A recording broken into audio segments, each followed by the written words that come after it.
guy too, though. And I'm the other guy. And we want you to remember where to go for the greatest podcast right on Carnival Spirits. It's a YouTube channel, and you'll get right to it.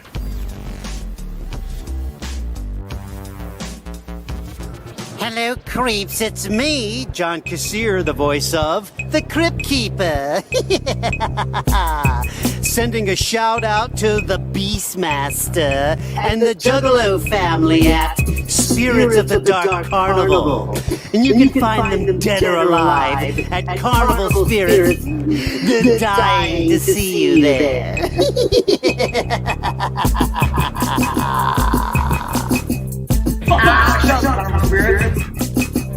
Yo, it's your boy Trey Pound. Shout out to the fucking Carnival Spirits up in this bitch. You know what I'm saying? Trey Pound in this bitch. Chop, chop. What up, Juggalos? Grab my Fago and we'll get this show on the road. Yeah, BeastMaster coming up next. Honestly, it's crazy because I didn't know BeastMaster rap like that. I thought it was dope, man. He kind of created that immersive world, kind of like storytelling universe. It was dope. That's one of the ones you gotta sit back and just absorb the message. Shit. It was dope. I loved it. This is BeastMaster. Woo! You're watching Carnival Spirits. Subscribe! No, man. Well. We meet again. How you guys doing? I believe you can hear me, but you cannot see me. You're hearing an echo. What up, Jazz? What up, Shayna? What up, Dennis? I'm good now. Good. Well, I figured I'd try a different style of intro. I think Scotty Balls is gonna catch up soon. But we're going to try this audio-only intro for the show this week. And we're going to continue to follow the traditions that we've established over the past few months here on the BeastMaster show. This is how do you guys like that extended intro I threw together? A little different than before.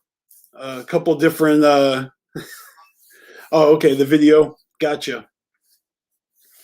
Well, hey, working out the kinks, always trying to do a little bit better than before, but yeah, in terms of the BeastMaster show this week, I've got an awesome special guest lined up, and of course we're going to do a giveaway at the end.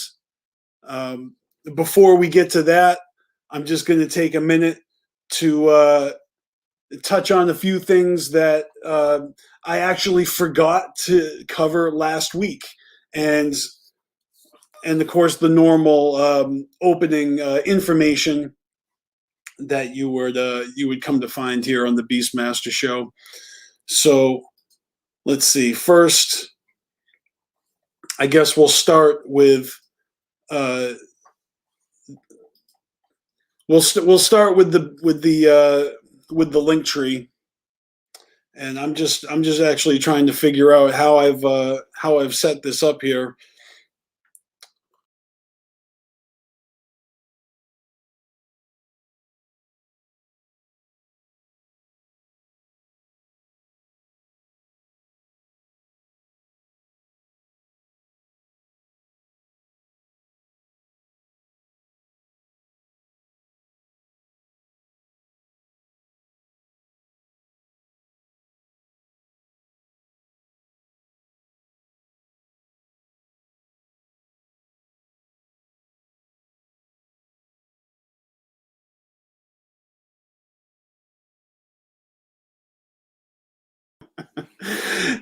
Voila! I was testing the microphone, and it looks like it possibly is not working unless I'm on the screen. So forget about the camera-less podcast style intro to the show. We're just going to proceed forward as we normally do, where I'll screen share my windows, starting with the BeastMaster link tree. Every link that you need to find me on your favorite social media, plus my music on Spotify and my YouTube channels. It's all right here. Welcome back. It's the BeastMaster Show. Man, week by week, we've been just talking to some amazing ninjas, and I'm excited for this week's guest because, like we do each week, we're going to have an exclusive expose on a different motherfucker. And, I'm just psyched because, as we go through the year, we just find so much different talent coming out of the woodwork. You know what I'm saying? All right, so here's another screen share for y'all. The Carnival Spirits. Not Carnival Spirits. The Fago Lovers mixtape.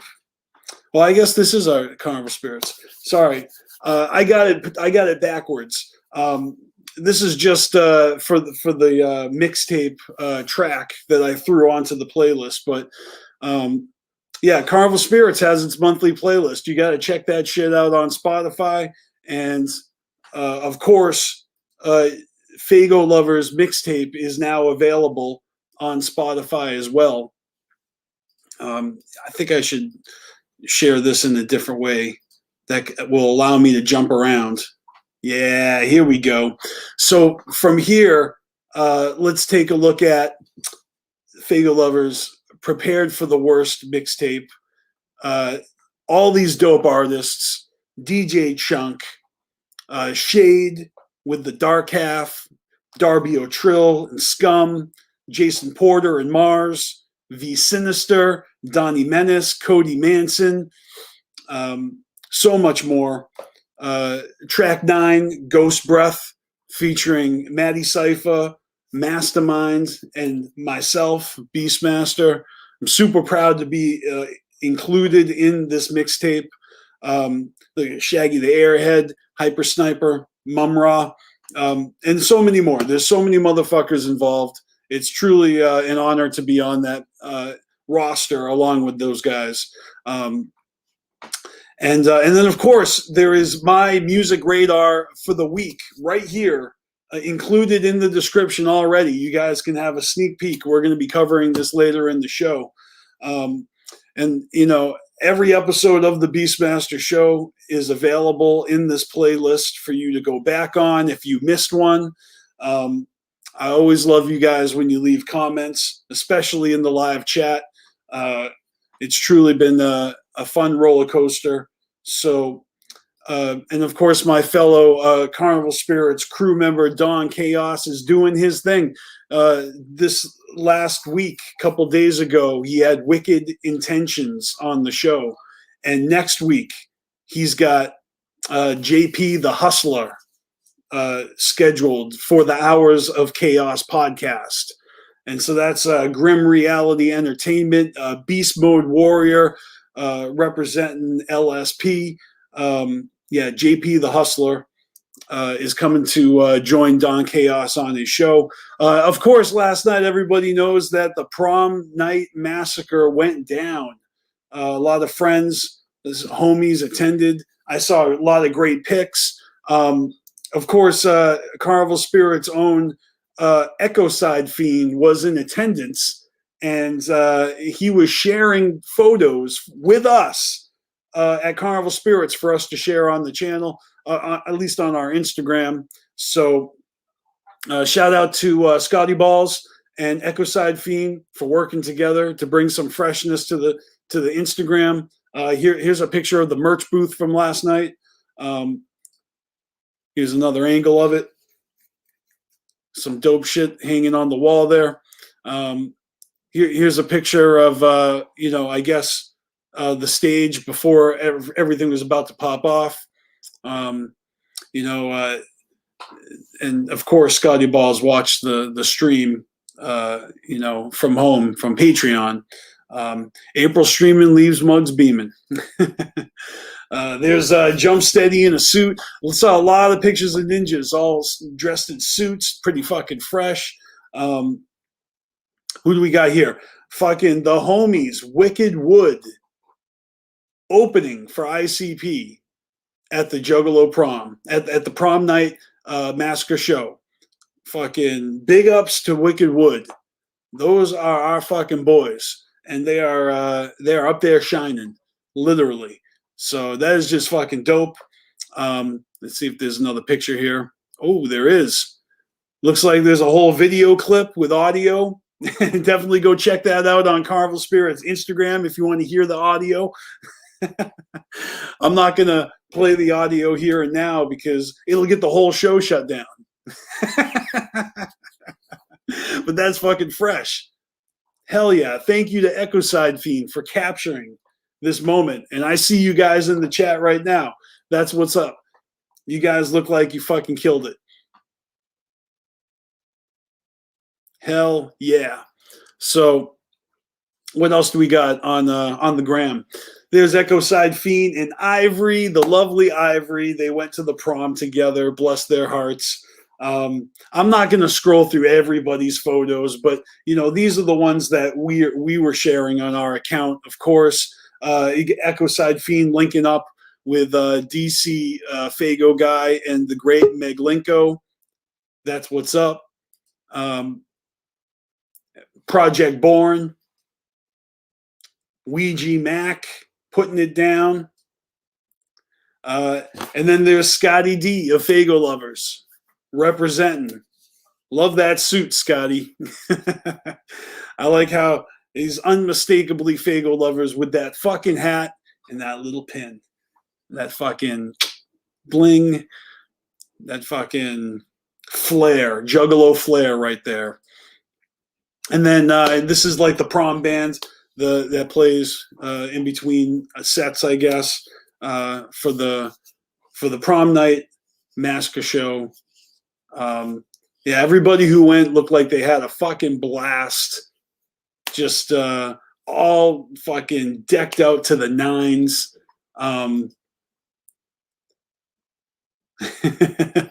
Scotty Balls with the screen snagging and splicing ninja tactics. That's what's up.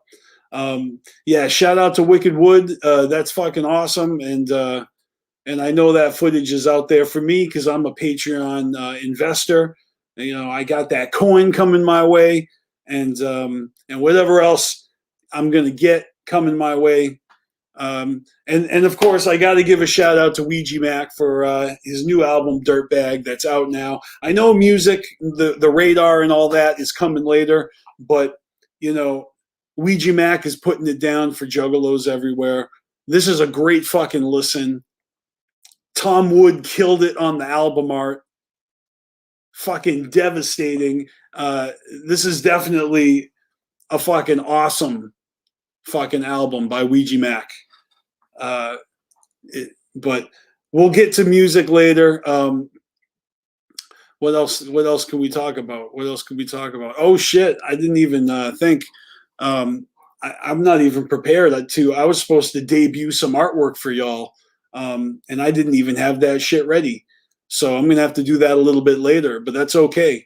I think instead of doing that right now, what we'll do is we'll remove that.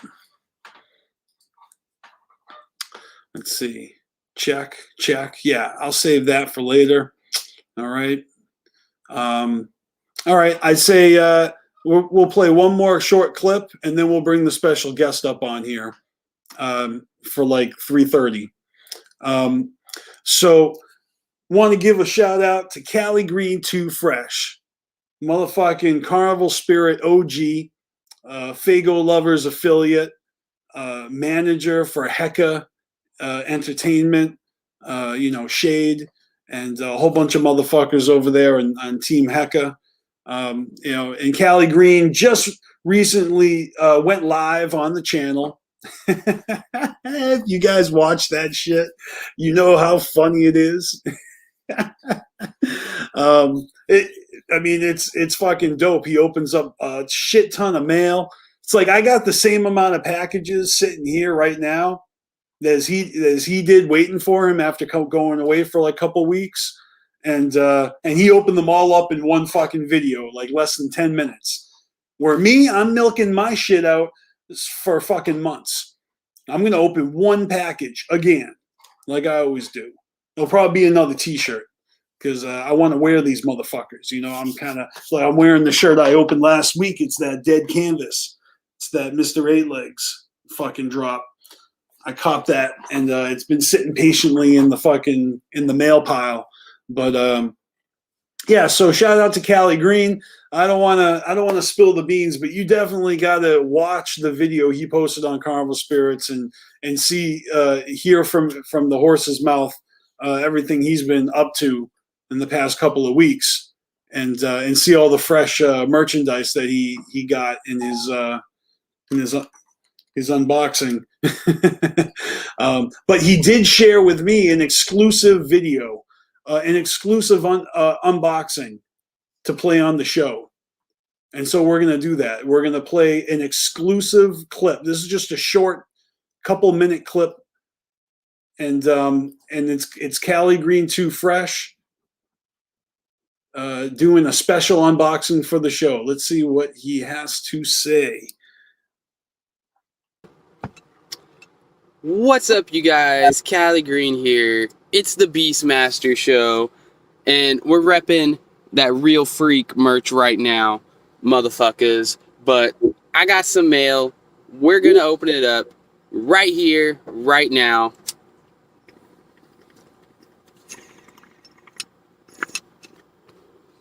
So let's do it. All right. Oh. Sounds like there's a little button in there. Let's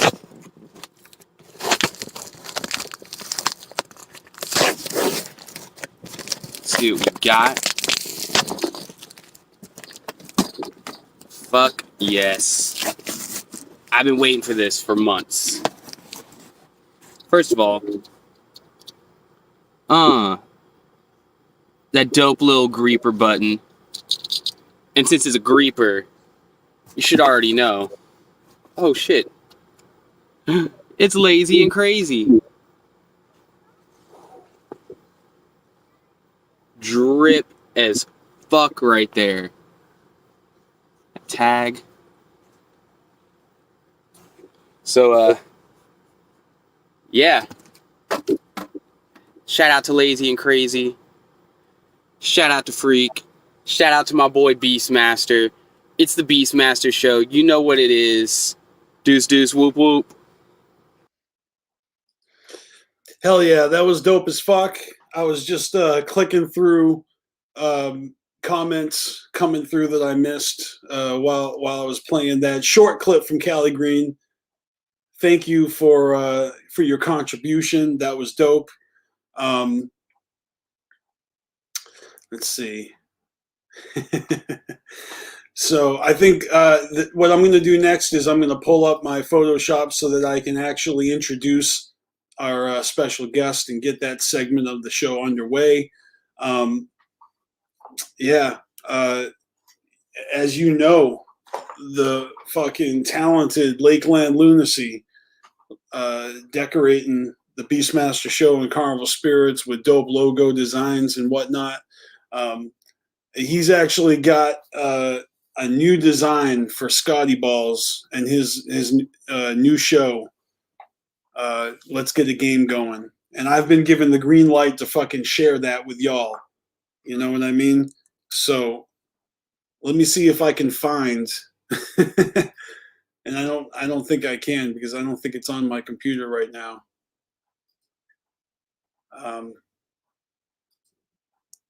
Let's see here.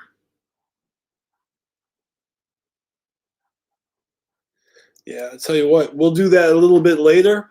I think right now what we're going to do is we're going to bring on the special guest for today, the main event of the BeastMasteR show. The title of the episode, Ultraviolet Whitetrash Gypsy.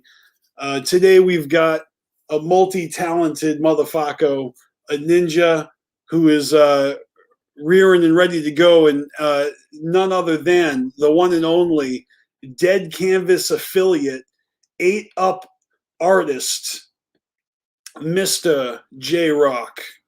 And let me just click a button right here to bring him on the show. What is good, motherfucker? What's up, Bob? Whoa, whoa. Yeah, you're with us. All right, cool. So I'm going to take the screen down and put this up a little bit. There we go, full screen, and I can see you're repping that hoodie. You got that artwork on that dead canvas, and all day. Yeah. All day. And holy shit, look at that piece that you're sitting in front of right now. Yes, sir. Y'all want a little look-see? Yeah, we're just jumping right into this. Look at that. All right, so let me say something real quick because my phone is dying. So I might have to walk inside for a little bit, but we're good. I'll just charge it up. Just I want you to know that. We might go back and forth. Absolutely. If you'd like, let's do introductions. Tell us where you're from, and who you're repping, and give us a little give us a little short summary of what you got going on. All right, I'm J Rock, Mr. J Rock. I ate up art. That's my art logo, but I rap as well with Shithouse Records. Pardon my grill that I don't have. I just got them pulled. I'm waiting on my new set. You know what I'm saying? So if I sound like Sylvester, pardon me. You know what I'm saying? Your grill's in the shop. It's in the shop. It's in the shop, bro. Right. I'm running around like one of these tax cars they done wrecked them up and they about to turn them back in. But anyways, I rap with Shithouse Records. All right. Been doing it for about, 6 years. I've been professionally doing art for maybe, not long, probably 2-3 years. But that's do a little bit of just 2 years, really? Well, professionally, yeah. All right. I mean, I've been doing it all my life, but yeah, it just really started for real a couple of years ago. Well, but that's really exciting because you got a lot of dope work in your portfolio right now. A lot of it can be found on Dead Canvas website, and of course, when you're doing the live paintings, those videos are shit on Facebook. Yeah, thank you. Yeah, I like doing that. I do it at shows and stuff too. I've been getting real fast, so I can knock something out in about 30 minutes. I've did it with somebody doing their set. Shout out to Sun Legion. That's awesome. SON Legion. That's my people. But I did their insignia while they was on set at Carl's Tavern. It was dope. Someone got it on spot, but so yeah. you actually, like, while they were performing, rapping, you were up on stage painting, like on next to the stage. Yeah. If you've ever been to Carl's, like the stage is here, and then there's a little area, and that's where I was posted at. I mean, that's like legit going to, like, a park or a forest and standing next to a majestic waterfall and like painting the landscape, to be at a concert where the energy is fucking booming and to create some art right there. I bet that's fucking a rush. It is. For sure it is. I love it. And then, like, I don't know, I just like doing it and letting people see it just form, because it blows my mind that I can even do it. It's ridiculous to me, but because it just flows out the head. I'm gonna do one live a little bit later. I got a good one. That's what's up, man. And I definitely want to plug your music. You sent me links. I listened to a ton of videos from your YouTube channel, so I'm going to put links to everything you got in the description. so people can check it out. You know, your Mr. J Rock channel. It has a ton of videos. You got some music videos and some audio, and it's all good, man. You know, tell me how that's been going. Like, you know, you said you performed at the Gathering, or was it you said the parking lot party, it was right? a parking lot, yeah. But I mean, if you was out there, people that was out there, the homies, they know. You know what I'm saying? It was live. We all killed it. We had like 4 different acts. Divine Eminence. My bad, I can't hardly say eminence. Was it last year or the year before?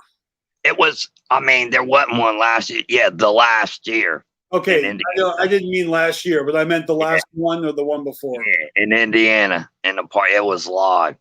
It was super live, bub. I promise. It was. Yeah. It was one. It's the one that sticks out in my head, and I've done a ton of performances. You know what I'm saying? Right. Well, that's what's up. I mean, I know that some do stick out in your memory more than others. I'm like that. I got a few shows that were way more epic than others, and I'll never forget them. Yeah. The ones I don't forget is the ones with like 3 people there that you got to rock. That's the hardest one. Those are stressful because you got to get that energy going with 3 people. You know, that's a test. Well, I mean, it's a lot of fun. I know a lot of people that rap, you know, people that have done well doing shows. And, you know, I love going to shows. I used to fuck with performing, you know. It probably wasn't my strongest suit, but I love writing and recording songs too. So I just love fucking with hip hop. And, you know, the Juggalo Underground is such a fucking fun place to do music. I mean, shows are wild. Juggalos are always fucking mosh pitting and going ape shit, you know, just to show how much they like it. Oh yeah, I know. Promise. I'm one of those guys. Exactly. You know the drill. So I mean, I'm just saying it's a great environment to get involved, and I love the underground scene, at least here in Massachusetts. You know, I've never been, but I will someday. Yeah, it gets fucking pretty lit out here. Yeah. At least it used to before lockdowns and shit. It'll get back there though, you know? It will. Man, COVID shows are the weirdest, bub. I've been to a couple, like, and the people can't like mosh, or they changed that now. It's people can be around each other. I mean, obviously, but it was weird, bub. It was weird, homie. I think some venue owners, they like took advantage of this, like the times of changes, and they were like, "Oh, sorry, we can't allow this anymore." But they're like, "Yes," because it was a big pain in their ass, anyways, having to hire the extra security and. Man, I'm telling you, them security. But see, that's the thing is the security is so amped up, and they make it weird too because they're all extra. You know what I'm saying? And then there ain't really no. Like the energy's lost. They make everybody sit back. You know what I'm saying? There's no connection. If you've ever did a show with a connection, you know how it feels. You know, even if people's rocking out there, it's not. It's that space, homie. Yeah, but you know, I've done performances because I've done a few, but I've done plenty where there was no connection anyway. So I feel like it's a great time to start from scratch for me. Right. Well, yeah, for sure. I get it. You know, but honestly, like I miss a good concert. I used to go to so many. I'm really a concert junkie. Would always go to shows. So it sucks not being able to do it as much. And I am looking forward to that again. You know. But yeah, besides actually rocking shows and everything. A few gatherings. No, you got any fun gathering memories you want to share? Fun gathering memory. That's funny, bro. Hold on. I gotta go inside real quick. Sounds like you got a tsunami heading your way. Yeah, well, hold on. Nah, it's my phone's dying. I'll be go up here, plug in, and then charge up a little bit, and I'll talk to you.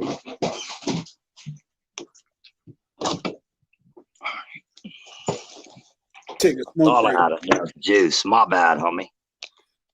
It's all good. We roll with the punches here, and Yeah, shit good. happens when you're live. You know, sometimes my feed cuts out, and I got to jump back in. Sure. All right. Okay. So, gathering memories. Juggalo John says, if you remember the gathering, you didn't do it. I used to be a partier. Like I've been on my wild side. If you know me, you know. I got sober or whatever, but like I was the guy. I'm that guy with the electric moon mist. You know what I'm saying? This stuff, if you drink it, you're gonna be on the moon and miss the rest of the gathering. Right? But I walked around and I don't know, let everybody sip some. It was some juice, but yeah, that was pretty. That's a memory. That's what a lot of people remember me for. I've been. So you had the Juggalo jungle juice. Yeah, we'll call it that. It's electric. It's electric moon mist, is what it is. Mist. Electric moon mist. Well, it's funny because your artwork could be described as electric sometimes. The way that you're actually infusing the art with, I guess, UV reactive paint, so that when you turn on a black light, it glows like in a whole different color than when it does. It'll change the whole picture. Yeah, and that's fucking dope. That's like a magic image, you know? Yeah. That's been a journey in itself with, you know, experimenting. I originally started, you know, with graphite. I was locked up, and I was like, I could always kind of draw, but you need to, sometimes you don't have money coming in, so you just start hustling. I started hustling my pencil, and I started getting good. But I started with graphite, but now I'm up to markers. That's what I use. I don't use paint. Well, I use paint markers, but I'm learning how to blend both and use the UV. I like your style a lot, and I like a lot of the eyeballs and just the trippy shit that you're doing with eyes and faces, but then when you turn on the black light and it glows, and I see that you've got all these extra strokes that are only visible under the UV light that you can't even see in the first straight version that you're looking at. So it's truly fucking dope, some of the work that you've done. So you guys got to check out his portfolio. You know, got to follow those links when we post them. Thank you. I appreciate that, homie. Yeah, it's a trip. You know, you definitely have like a talent for just creating this psychedelic, or I mean, the effects, and you know, you pull it off. Like, you got a lot of tricks up your sleeve, you know, and I just like the way you bring it to life.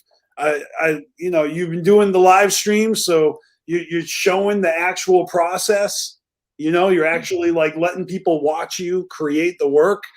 I like that shit. You know, I like watching like tutorials and seeing something created from outline, from thumbnail to final, you know, product. So I dig that shit, you know, when you're doing a lot, or even if it's one of those sped up, you know, what are those called? You know, when you just do a time lapse, you know, when you show those are dope. Hold on. All right. I'm gonna go grab my art stuff actually and just do it up here for a minute because Sounds good. What I'm going to do is I'm going to take a look at your Instagram, because that way the audience can get an idea of some of the stuff we're talking about. Got to give them some visuals. This is what you posted recently, and and this is just the tip of the iceberg, really. The idea of the UV reactive paint versus the regular light. Got the blue, and then it fucking becomes this neon freshness. with all these, I guess the lines are visible, but they're just popping in a different way. it makes it different. Yeah, It definitely does. Hold I on. mean, I guess I can't see the lines, but Yeah, there's stuff. It changes. It just changes. there's layers, and all of a sudden one layer is the dominant than the other, and so it truly is like an illusion. It's fucking dope. I don't know if every single one of these are like that, but nice. Did some 420 work here. Hell yeah. That came up dope. Thank you. No pun intended. Oh, nice. You got Joker, Harley Quinn. I remember a lot of these. I mean, there's just so many. Yeah. This is sick. Yeah. Great stuff. Thank you. Oh, now I remember when you were fucking with the digital pen, and you were doing these. Yeah, I actually made some of them into tapestries. Okay, yeah, I like how those programs let you, or they actually record your progress so that you can go back and download it or replay it. That's fucking sick. Yeah, true. Yeah, I know that digital blows my mind too. I haven't been really messing with it lately, but I'm getting back to it because there's a lot to learn in digital. I just got lucky that I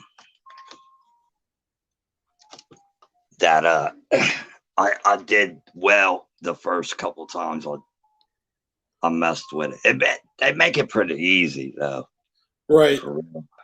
I mess around with different programs myself, but again, here's some more examples of your UV reactive paint and the way that it changes the look of the image here. It's sick with the eyelashes popping.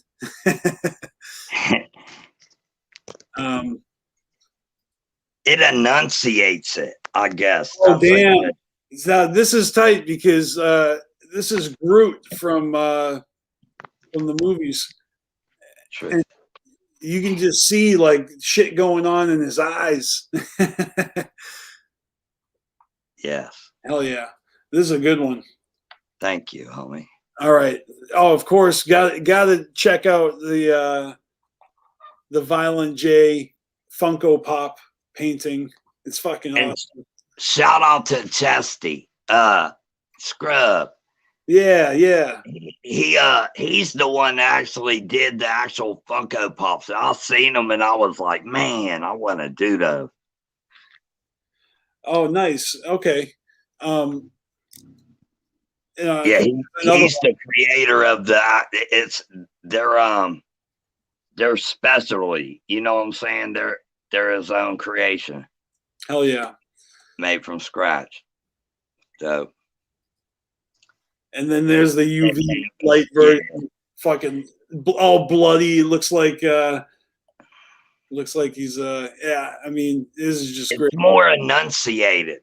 I think that's the word. You know what I'm saying? I don't know. It's just it. Jesus, I died. There's something about when the lights turn off and the black light just fucking makes everything pop. It's dope. So this is happening on so many of these paintings or on these drawings or these works of art. Yeah, it's fucking incredible stuff. Ooh, I just love the eyes. Damn, that works really well. Oh, here we go. You gotta show some love to the new Yum Yum flower. And I know you did this real quick. What the night it actually was shown to us on Halloween?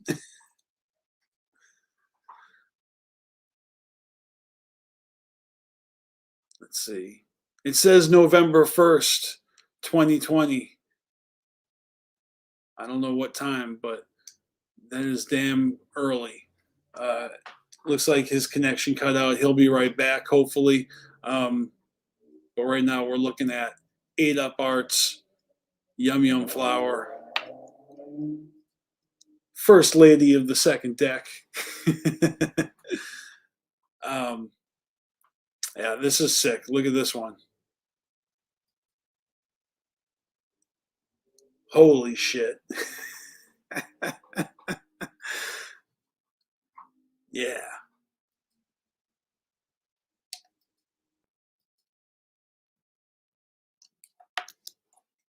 Incredible. Every time I think I'm going to stop, there's just one more I want to look at. Got with this like jack-o'-lantern, pumpkin. This is what I'm talking about. This is some trippy shit right here. But yeah, I'll throw some fire on the screen. Oh my God. Is this a $5 super chat? J-Rock, do you ever spray paint pot lid plant spacescapes? Oh, planet. Sorry, J-Rock, do you ever spray paint pot lid planet spacescapes? Those are classic. Whoop whoop. We'll definitely ask him when he comes back. And I see I might have a message, so hold on one second.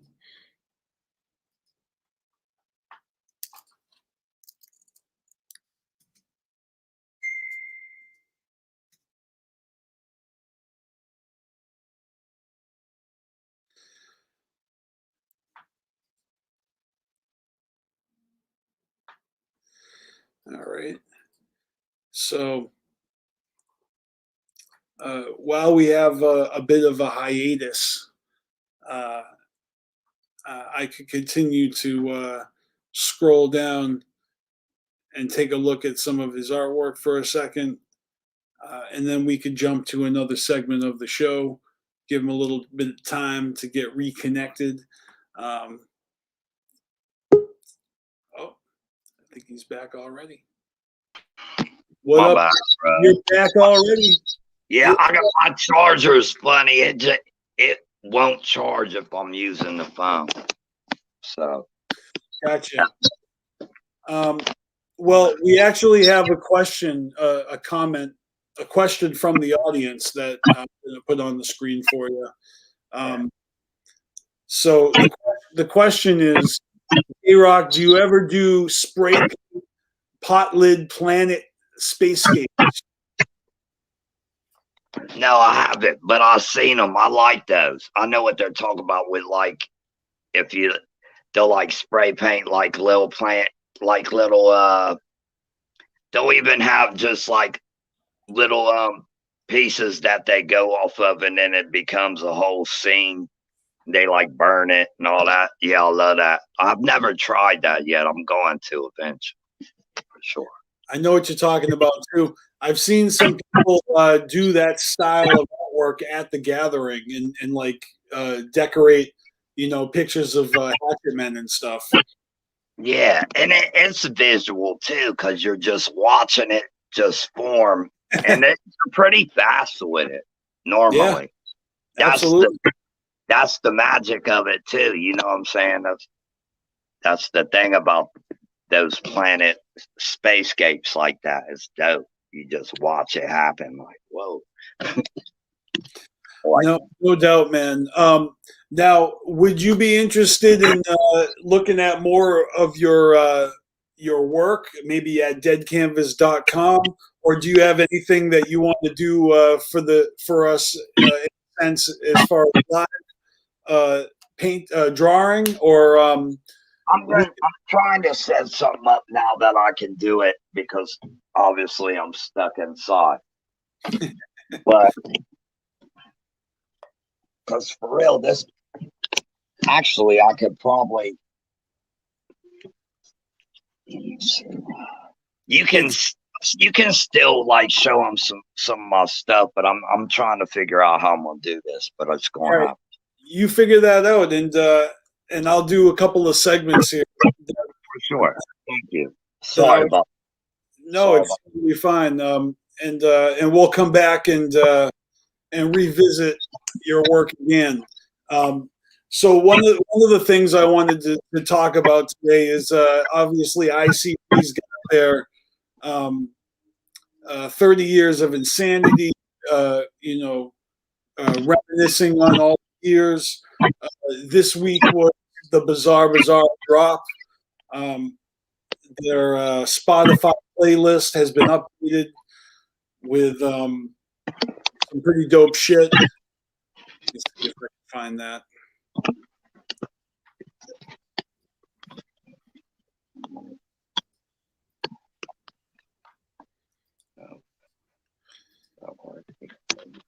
Here it is. Yeah. I think that's about as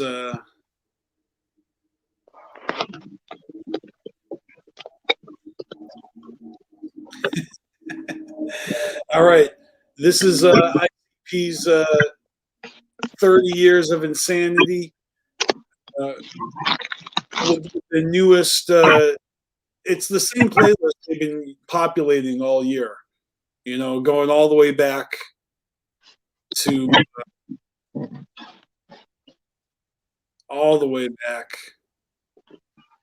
Dog Beats and Carnival of Carnage and so forth, and so they've recently come around and covered Riddlebox, Tunnel of Love. They've done some Halloween singles, the Mutilation Mix, The Great Malenko, Forgotten Freshness Volumes 1 and 2, the Juggle Brothers, and now it's these singles. It's the Pendulum singles that they're dropping on us. I Don't Care, The Amazing Maze, Jacob's Word, Sleepwalkers.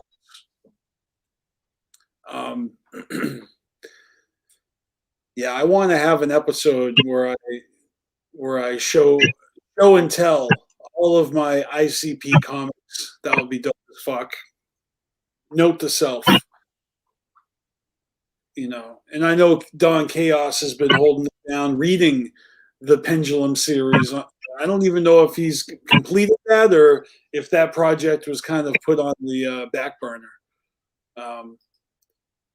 Not sure. But shout out to Don Chaos.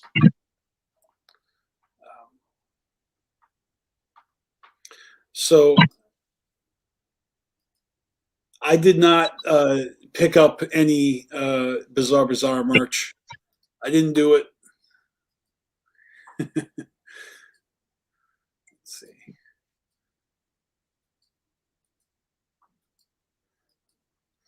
All right.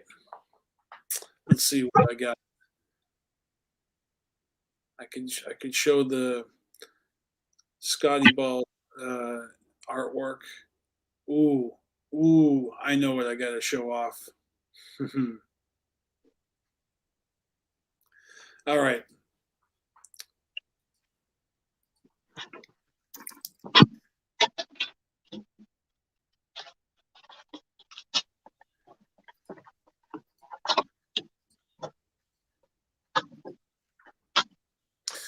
The one and only Tom Wood has just recently posted on social media this little doozy right here.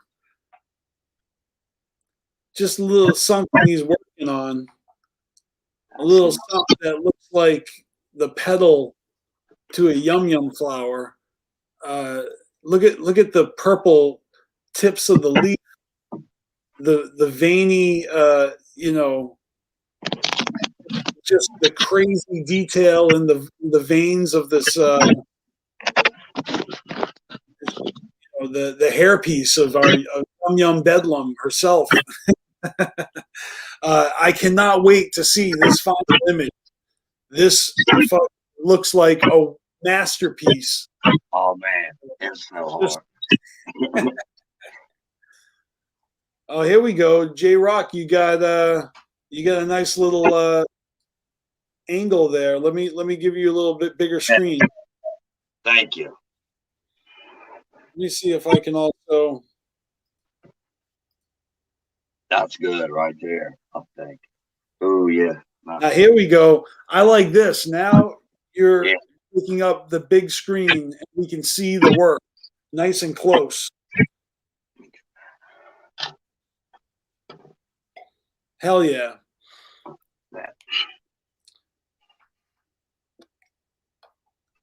So we're getting an exclusive 8-Up Art live fucking creation right here.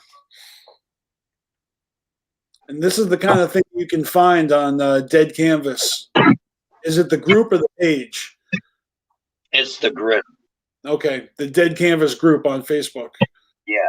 And if you're an artist, like on Sundays, you can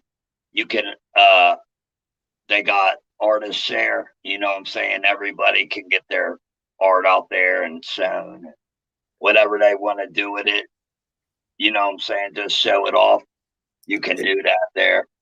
It's kind of like an open mic night at the bar for artists. Yeah, on Sunday, kind of.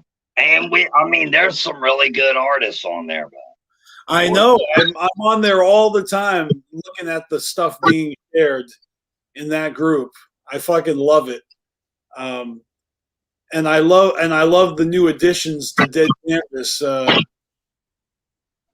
yeah, Miko and his wife, Megan. Yeah, they are great, bro. MX2, shout out.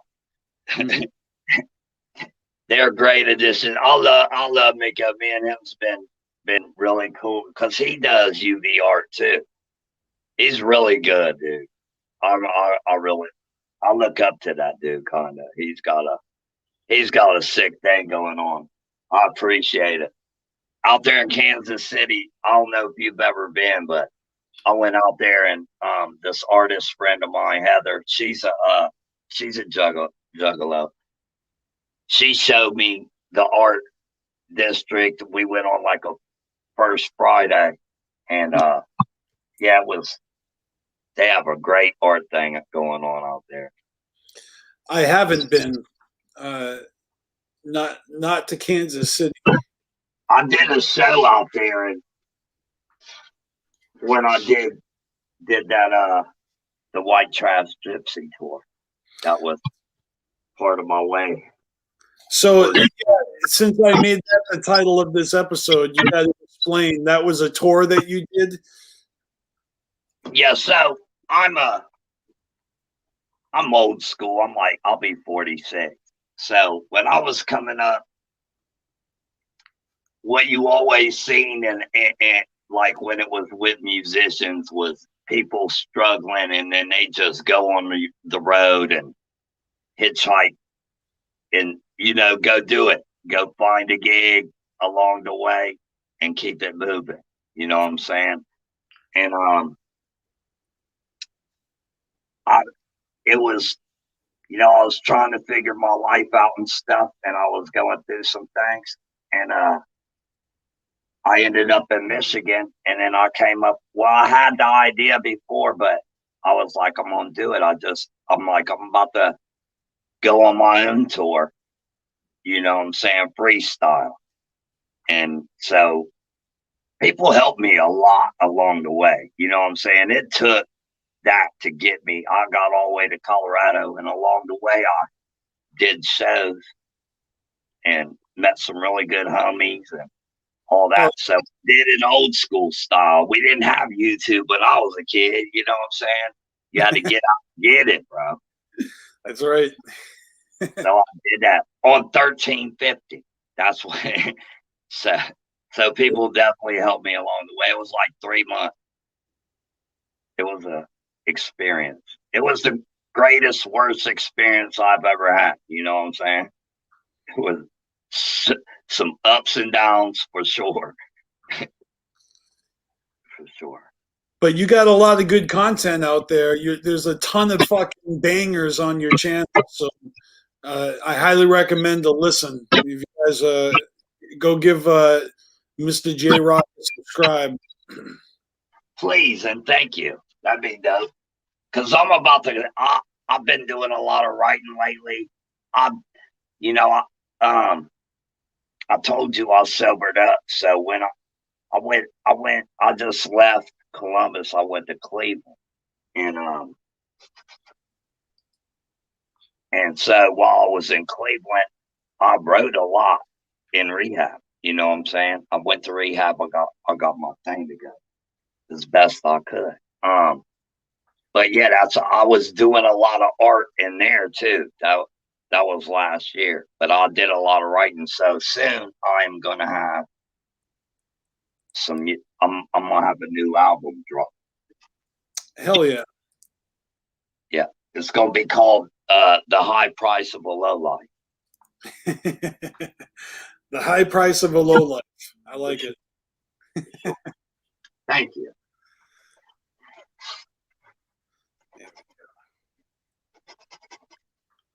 But oh no, that was a great experience, Bub. If you ever get a chance to go, like, experience things, like, go do that.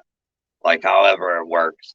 You know what I'm saying? Sometimes the harder the better in the long run. But yeah, go travel. That's my free your mind. You know what I'm saying? And do it. It was the best thing was that I didn't have shit. You know what I'm saying? So you had to make. It wasn't no crying. You know what I'm saying? I mean, it was. I cried on Facebook. People help. Because Colorado is a whole different monster, bud. I promise. I've definitely traveled. I can't say that I've ever backpacked, but I've traveled quite a bit and been to a lot of different places and partied in different hemispheres. Yeah, that's dope. I figured you have. It looked like you've seen your share of stuff. You know what I'm saying? Oh, I've seen some stuff. Yeah, I might have like one of those like 17-mile juggalo stairs. You know, I've seen a lot. Yeah, man, 17-mile juggalo stairs. Ouija Mac like that. Yeah. I just seen Ouija. Well, I didn't even talk to him, but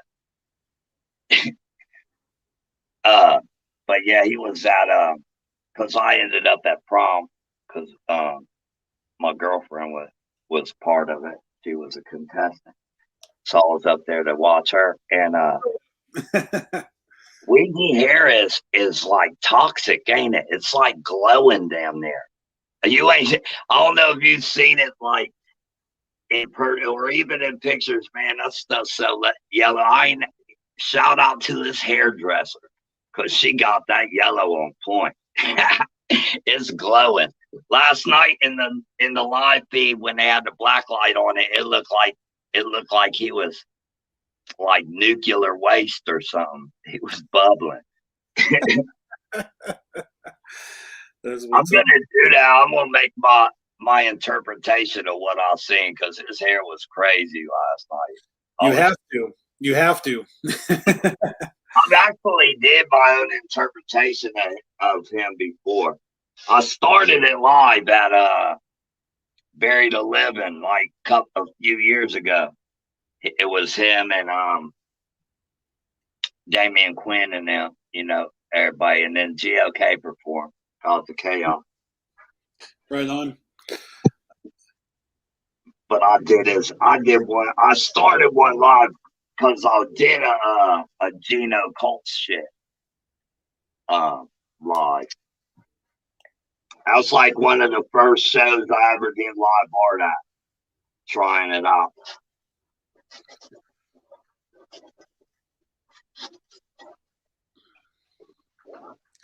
Yeah, I'm just now remembering that Scotty Balls told us that the Morton's List social media pages were posting videos that had thumbnail images that were actually drawn by Scotty Balls and his wife. Yeah. And they were little stick figure sketches, little stick figure thumbnail sketches, that they were obviously was a part of the Morton's List quest on Twitch that they were a part of. Right.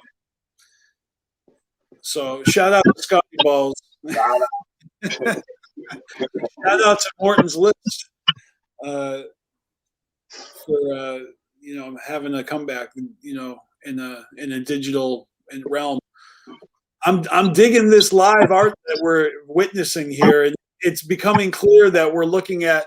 I didn't want to jump the gun, but I think it's pretty safe to say at this point now that these are some.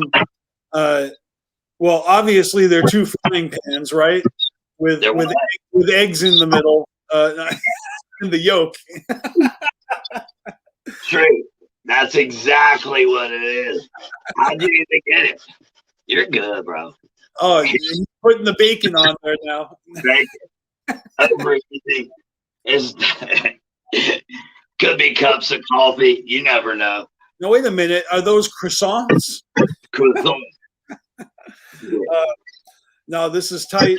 I'm thinking while you continue to work on that, I'm going to jump into another segment for the show, and I'll probably be screen sharing something. So you may not be full screen for the whole time, but we will see you. You're fine. Thank you.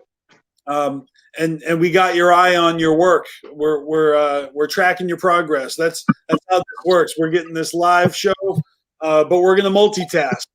And I'm going to pull up the radar, the Spotify radar for the week, and we're going to do the music thing. Play the music. That's really how I love it too. Thank you. There's a lot of dope music that came out this week and the past week before it, and we're going to cover some of that shit. Let's see. Yellow. Let's see here. Let's see. Music radar recovered. All right. I gotta move some windows around. Okay.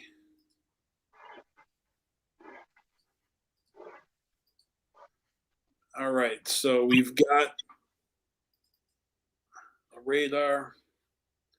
That looks good to me.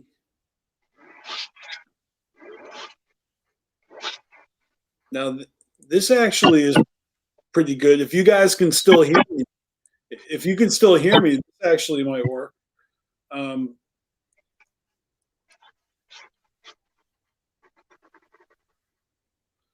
But I like how we can see the live art and we can see the music screen.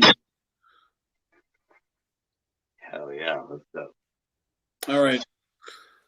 So we're going to start today's radar playlist out with some music that I actually forgot to include last week. And that is from my homeboy Mac Daddy Mills. Put out a mixtape, a new album release called Volume 4. Clearly inspired by Black Sabbath's classic Volume 4 artwork on the cover there. But yeah, so Mac Daddy Mills is one of the artists that is actually going to be appearing on the Dead Celebrity Club 2021 show that Reverend Television was talking about last week on the BeastMaster show. You know, so this is taking place in October 16th specific, and if you can see on the canvas on the flyer there, it actually says Dead Canvas because there's going to be an art installation for Dead Canvas at the show. Nice. And I know that that Reverend Television is close friends with Boppo the Clown, another previous BeastMaster guest. So this is just going to be a good time. Shout out to Reverend Television. Shout out to Boppo. Shout out to Dead Canvas. Right now we got 8 Up Art giving us a live fucking work installation here. It's coming out nice. So let's see. Back to the radar. Mac Daddy Mills. Yeah, like I was saying, he's one of the artists performing at this show. He's a friend of mine.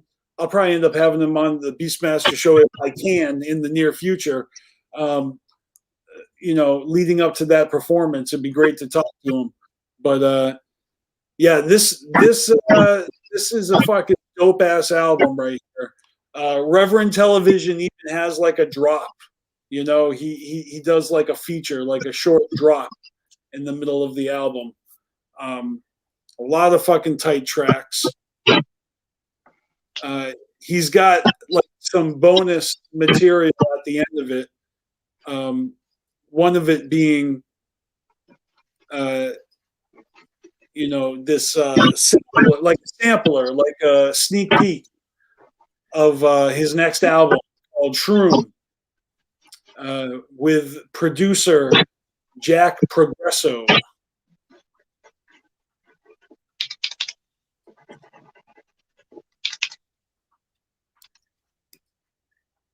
And then it also features. Oops, that's not the right one. Here we go. There's a single on that release featuring Jared of Head PE. It's called Home, and this is the Dust to Dust remix.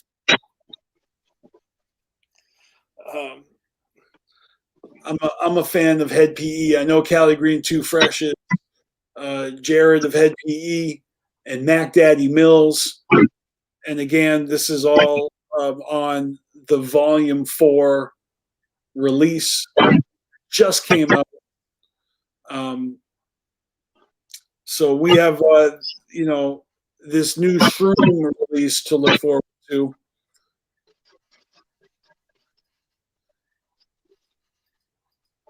All right.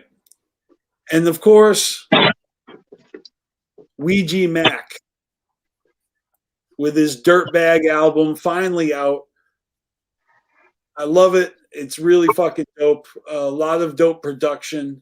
Shout out to Duro for contributing to the fucking album.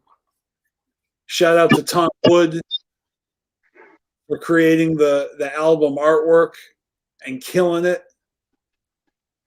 Literally crucifying it. Right.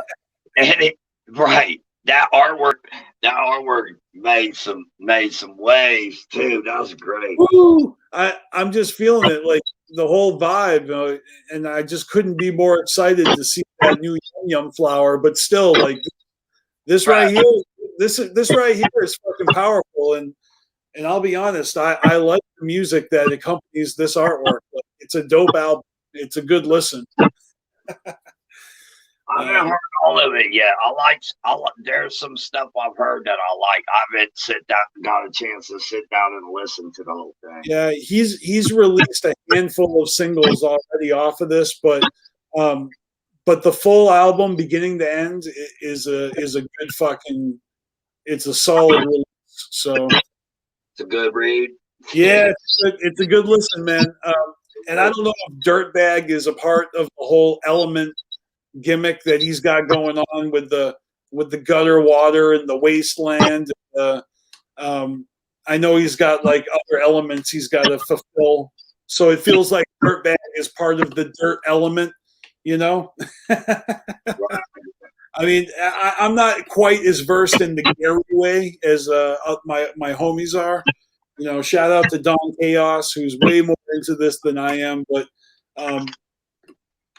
and shout out to TWJ. Those guys fucking love Ouija Mac, and I do too. But you know, this album is really fucking dope.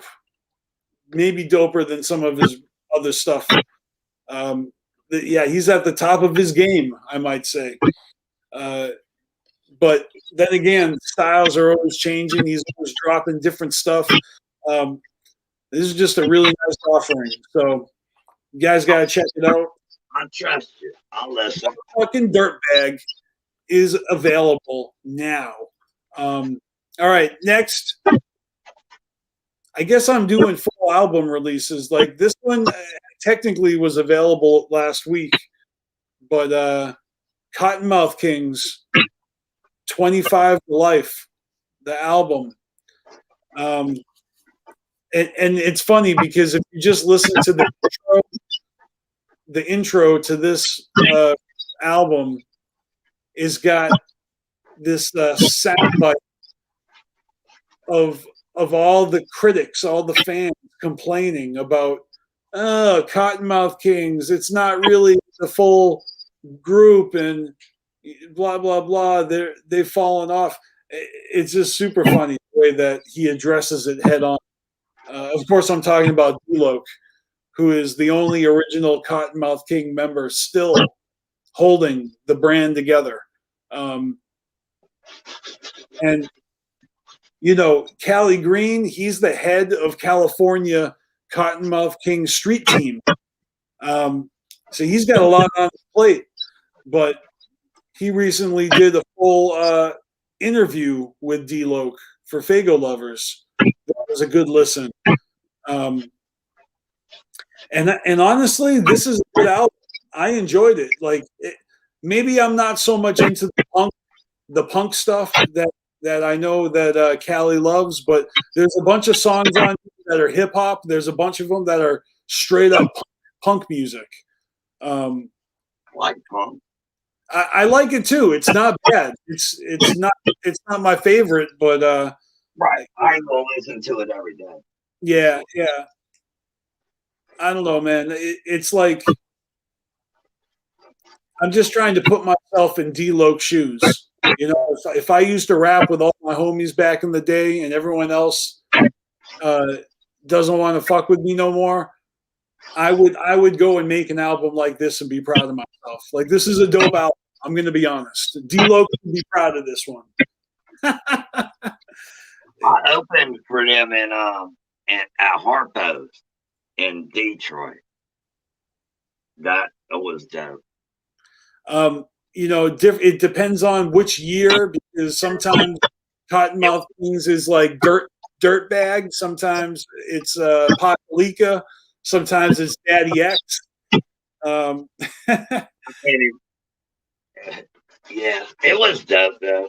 It was dope. They got quite a legacy here that D-Loc is not ready to let go of. So he's making sure everyone knows that it's been 25 fucking years, which is as OG as you can get nowadays. Like 25 to Life is a pretty strong message. Yeah. And so shout out to D-Loc, because I actually enjoyed the album. All right, next on the list. The ROC has re-released an early-ass album, Exposed. it showed up on my radar, and he just this is like from like 1996. You know, this is old. I love old ROC. You know, House of Crazy, all that shit. So this was fun to listen to and revisit. You know, when it came out. And then, of course, we've got the talented Locksmith. Locksmith dropped an entire fucking mixtape or an album. It's called the Lock Sessions Volume 2. It is fire. It's fire. You listening to all of it? I made it more than halfway through, but I don't think I actually finished the whole thing. Hey, he's the truth. That dude is what he knows. He's got knowledge. Believe that. Like just the first track alone features Exhibit. Yeah, you know you gotta have some kind of skill.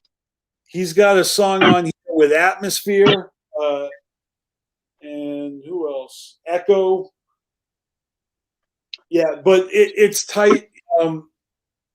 He always drops singles every fucking week, and now he's got a whole album, and it's definitely fucking. Let me throw the text on the screen. It's the Lock Sessions Volume 2. I don't think I've heard the Lock Sessions Volume 1. I'm gonna have to go back and remedy that. But all right, next on the list on the radar, we've got Yellow Wolf and DJ Muggs on an album called Mile Zero. Holy shit, this is tight. Like I kind of don't really listen to Yellow Wolf like that, but goddamn, this is a good album right here. Like, bro, really fucking good. It's called Mile Zero. Yeah, dude. Yellow Wolf and DJ Muggs. Yo, they got a track on here called Hand Over Fist, featuring Be Real of Cypress Hill, and it is fucking awesome. Who else is on here? Del the Funky Homo Sapien, DJ Paul, Struggle Jeggins, Jelly Roll.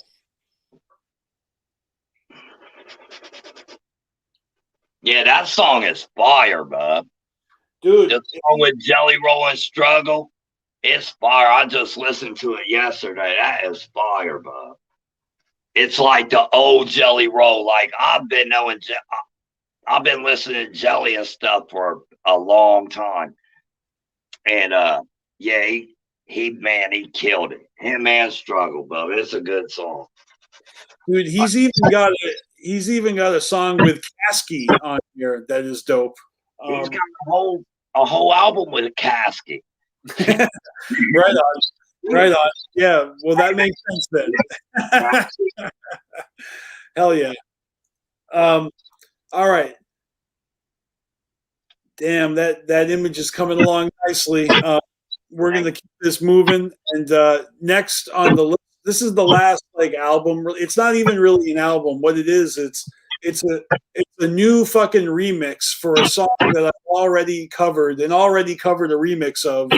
But it's the what is her name anyway? The Sweetie Doja Cat remix of Best Friends. It came out with this new version of it featuring Chanmina. I don't even know if she's like this Japanese, probably like a K-pop singer or rapper, and someone named James. So I listened to it, it's dope, and then I realized that there's a whole fucking EP. There's a whole fucking EP of remixes, and there's like a half a dozen other remixes, all featuring different people that I actually didn't get a chance to listen to yet. But I just thought I'd share it because it was actually fire. And speaking of remixes, this is one of the best fucking releases this week. It's a remix of R.A. the Rugged Man's All Systems Go. It's a Smokey Joe and the Kid remix. And of course, R.A. the Rugged Man has got all his heroes are dead. I think that's what it is. All Systems Go from his album, remixed. Fucking dope. I'm a big fan of RA.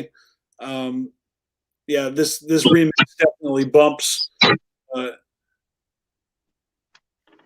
next one might actually be, yeah, it's another remix. Talking about Buckshot and Kung Fu Vampire with Easy Target. It featuring Ritz. And this is, I guess, a remix off of their Double Dragon album, because you got the Double Dragon and the crosshairs and the fucking crystal ball. Easy Target, the remix.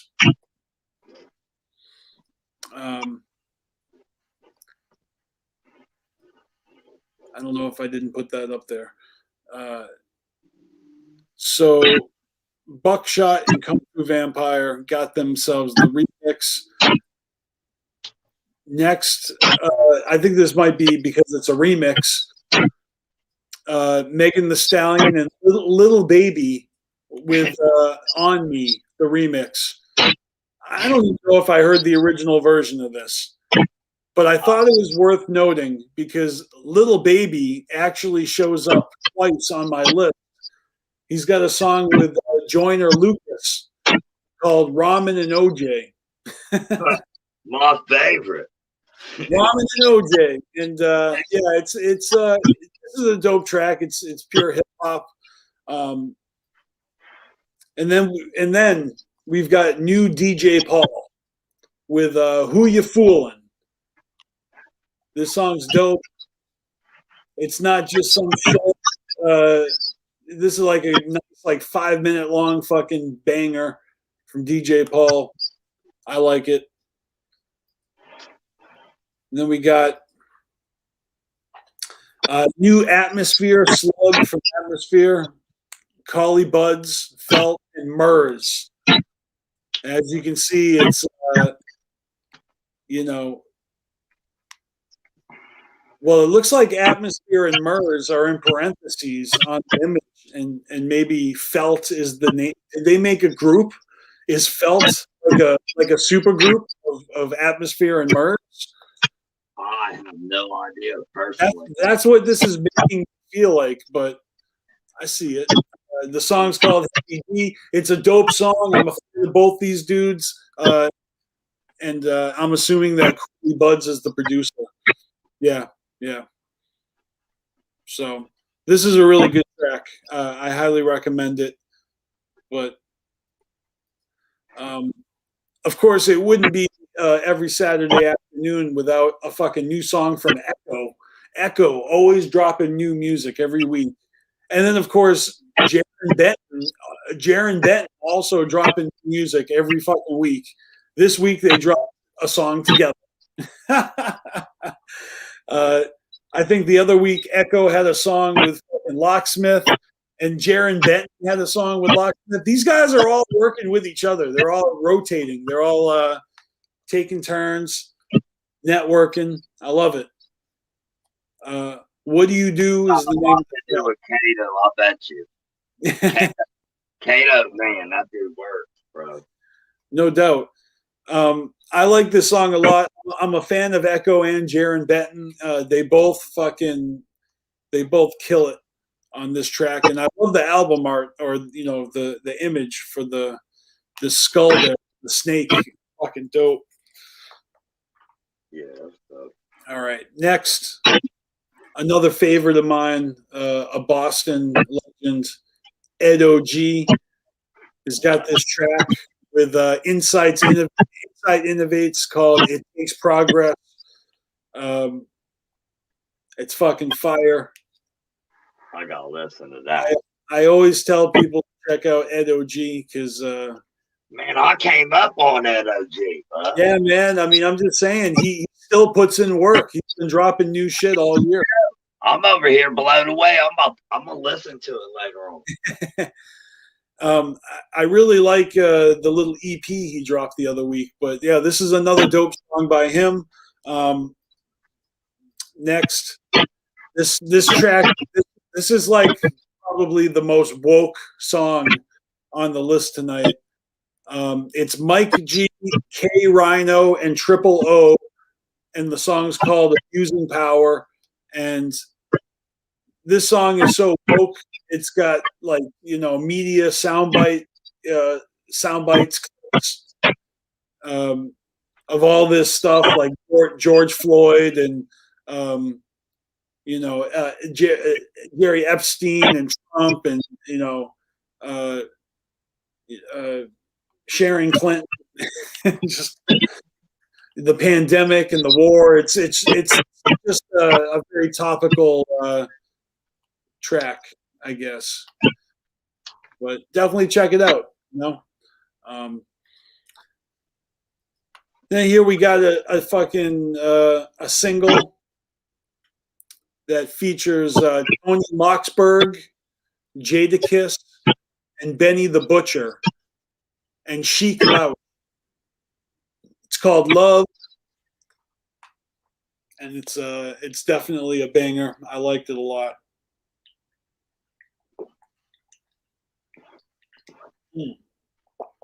Pardon me as I drink some water. Pardon me, wow.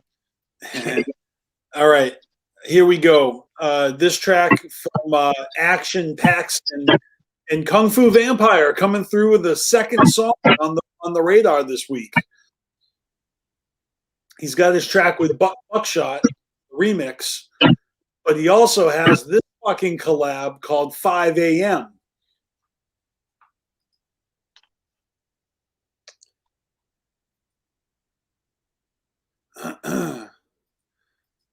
Bobby C saying Noah put out another album yesterday too. I can't even keep up with the dude. Can't even keep up with him. But yeah, Kung Fu Vampire and Action Paxton with 5 a.m. Now this was the final track on my list until Cali Green Too Fresh sent me like a handful more. Oh my God. This song right here is so funny. Trife the Comedian, and Snoop Dogg with Mi Gusta Latina. This song is so hilarious. It's like the guy's singing in Spanish and Snoop Dogg is translating. So every you just have to hear it to believe it. It is wild and it's hilarious. So I don't even know how to properly explain the song other than it's Spanish and it's English, and it's Snoop Dogg, I guess, translated between the two. It's a trip. Yeah, but then Cali Green sent me some more music. So we got Machine Gun Kelly and Kelly and Quinn with a song called Love Race. For all you MGK fans out there. I liked how Machine Gun Kelly played Tommy Lee in the Motley Crue movie, The Dirt, on Netflix.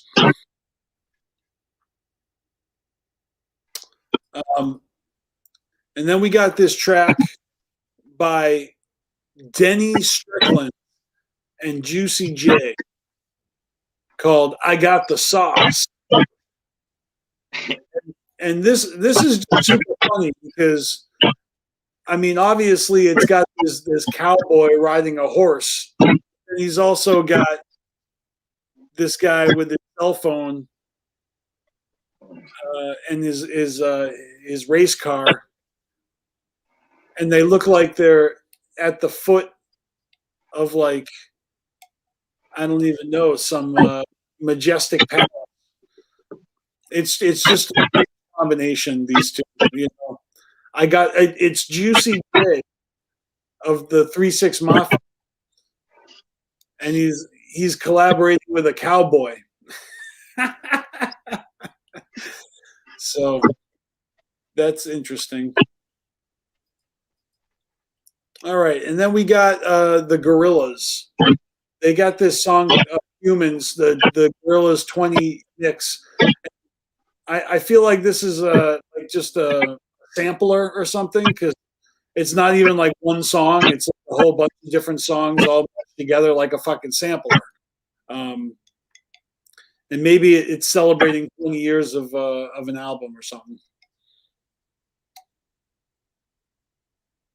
I do like the artwork. The Gorillas. Oh, love it. All right. Next, I got Death Plus. Death Plus, I know of him because he used to make mixtapes with Wiki Mac. And he got this like 2-track release this week called Demon. It's Demon Part 1 and Demon Part 2. Very, very different. I like it a lot. Wouldn't have included it if I didn't. Well, maybe I would have, but you know, I did. It's definitely dark. Now, this last one, this is the last one. It actually is curious to me. I'd like to know what you guys think. But this is a track by King Click, also with Head PE, who is just on that song with my homeboy Mac Daddy Mills.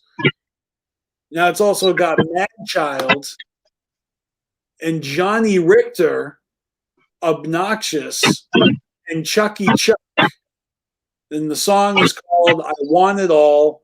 And the artwork, it says King Click. And it says SRH. And I'm just thinking to myself, hold up. Isn't there a Cottonmouth Kings album that just came out? And isn't Johnny Richter supposed to be on the Cottonmouth Kings? Like, but he's over here with these guys making this aggressive hardcore hip hop song called We Want It All. And I'm wondering if maybe there might be some shots fired. I'm not sure, and I'm not saying there are. Maybe you guys can tell me if there is or not, because it does seem suspiciously like shots fired.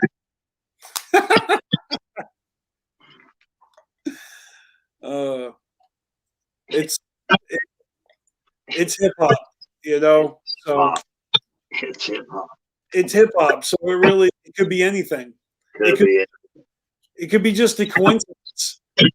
Could just be a coincidence, bro. You know, but Johnny Richter, like, I mean, look, I've been following the interviews and the live streams, and Cali Green Too Fresh has been keeping me up to speed with what's going on with D-Loc and Cottonmouth Kings. But then you got Johnny Richter over here, you know, doing his own thing and having this release come out, but calling it King Click. That's what confuses me. So is this kind of like I don't know, is this when there was I can't tell if this is like a competing entity or if it's all Cottonmouth King Click love. Sounds like you're reaching. Yeah, I think it may not be that simple. I would love to know you guys' opinions. Definitely drop them in the comments. Tell me if is there beef or, you know, what's good with the King Click versus Cottonmouth Kings 25 to life. But yeah, so that's my radar for the week. We definitely had a lot of submissions, over 20, and several of them, like the first 5 were all like albums. So that was kind of dope. Let's see. Nice. And this piece you're working on is looking really tight. These eyes are fucking popping. Thank you. They will be. Yeah, they will be. They already are, though, with the little bit of color, and so I dig it. And yeah, this is the first for the BeastMaster show. I haven't had any live artwork. I was definitely interested to have this go down. Me too. This is a treat for the audience. If you want to see more of this, you gotta get into that Dead Canvas Facebook group. You gotta follow that group, turn on notifications, and check out some of the other live streams that J-Rock has done. Dude, and there'll be a lot on because I just started a TikTok, and I'm really starting to do more just strictly off my my like page on Facebook, the 8up page. And I mean, I'm doing it all, but if you miss it on Dead Canvas, you can hit up 8up too, and it'll be in your rotation. So you don't miss. You know what I'm saying? Hell yeah! I'm gonna put links to all your socials in the description below. We'll make sure everybody knows where to find your pages. Yeah, I got you. Thank and you. We're definitely gonna make all those links available for everybody. You guys got to go check that shit out. But yeah, I love it. I love the idea of seeing the progression. Watching this thing come to life slowly but surely. Thank you. Can I give a shout out real quick to Miss Bean? Yeah. Miss Bean, she just turned 11. She's part of Dead Canvas, and she does some really good artwork. She's gonna be a force to be reckoned with as she gets older, for sure. No, I've seen her stuff, and her and her dad, they're awesome. Taking pictures, repping that Boppo silver sculpture. I seen that shit. Yeah, he got her some art stuff too, or she got some or whatever. But yeah, shout out, happy birthday! I mean it's late, but I wanted to do it online because that's the homie. Hell yeah, happy birthday! My little niece just actually turned 1 year old last week. I had a birthday herself. And I'm a brand new uncle to a 1 year old little girl. She's awesome. Yeah, kids are great, dude. I love them. I mean, really, there's always birthdays going down all the time. Violent J just had a birthday. I've seen everybody celebrating that on social media. I always find it funny because Violent J and my mom have the same birthdays. So I'm like celebrating my mom's birthday, and everyone's celebrating Violent J's birthday. Great. I try to do both. Try to show them a little bit of love. Let's see here. All right, I'm going to close the music radar. Let's see. I don't need. Oh, I'm going to pull up something here. That's what I need to do. All right, so I'm going to pull up my Photoshop, and we're going to do another segment. Okay, so shout out to Lakeland Lunacy. I just want to remind y'all that the images I shared with you guys for Lakeland Lunacy designed these fresh-ass Hatchet Man signs that we're going to be doing a waffle for very soon to raise money for Big Irish Juggalo in his funeral expenses. I call him Ninja. So I just wanted to remind everyone that we are still doing that. But Lakeland has done another custom piece for Carnival Spirits that I want to share with y'all. And I'm going to drop that on you right now. It is for Scotty Ball's brand new series where he's doing video game streams called Let's Get a Game Going. And we've already shared the just the detail, small detail of the image a couple weeks ago. But this week, I'm proud to finally be able to debut, I guess, the full image. And without further ado, here it is. Dope. All right, and I'm just going to go full screen with it for a second so everybody can see. What we have here is Scotty Balls on a deck of cards where he's got a game controller in his hands, and up here he's got like a deck of cards, like playing 52 pickup. Over here is the detail that we've already seen, his initials with the little ball sack. Over here, he's got like the magical die, like Morton's List die, and all these glowing dice. And then over here, this is the most amazing part. This guy, he looks like the dude from Operation. And you can see the 17, the butterflies, and then you've got this fucking Carnival of Carnage dude with the controller,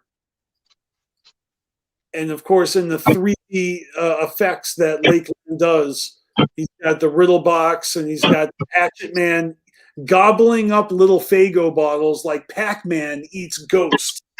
They look like little ghost Faygos. And then this, it appears to be like a horse chess piece, I think. Yeah, and then the spinner here and the little oh man, so much to take in. There's his little signature. Incredible. Shout out to Lakeland Lunacy for this fucking incredible work.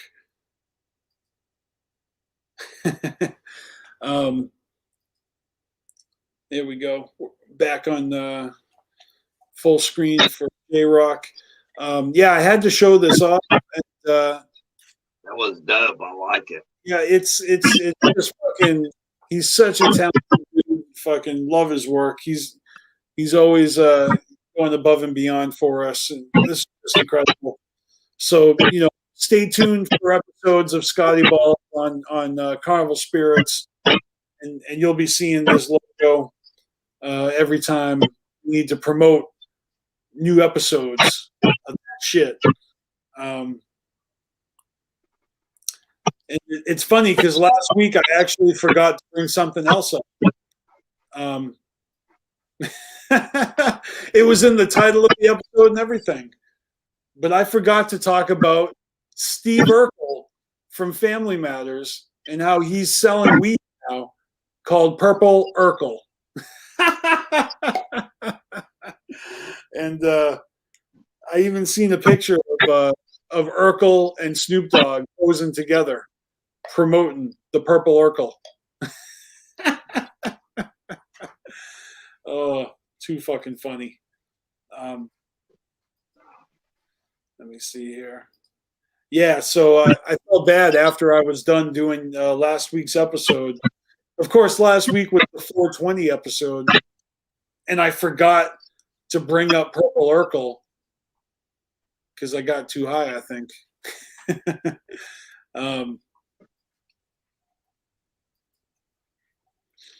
Let me see here.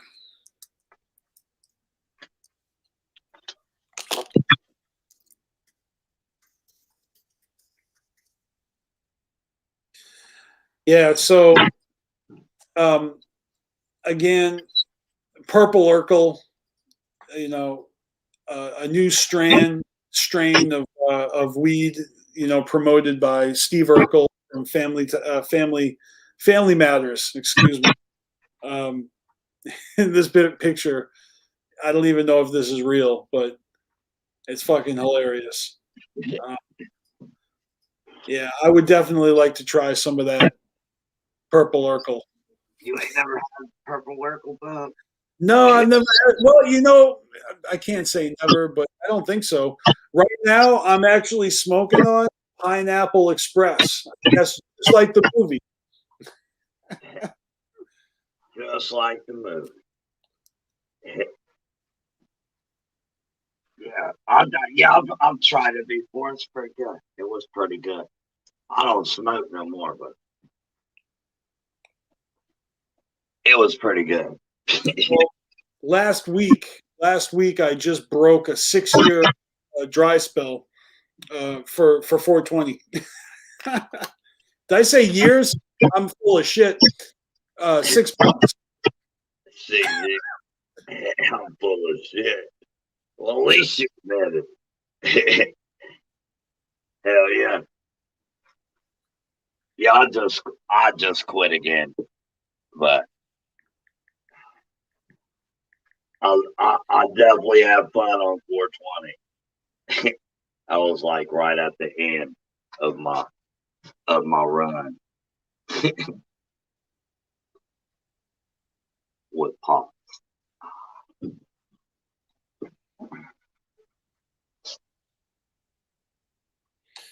Hell yeah. I'm just checking my messages, making sure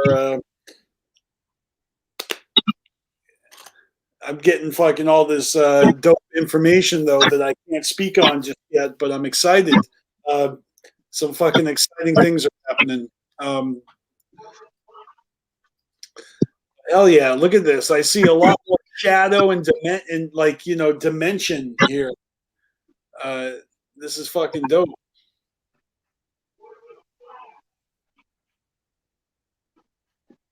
And you're using markers, you said? Yeah.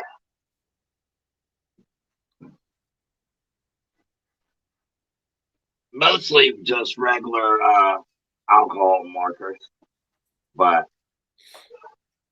I use the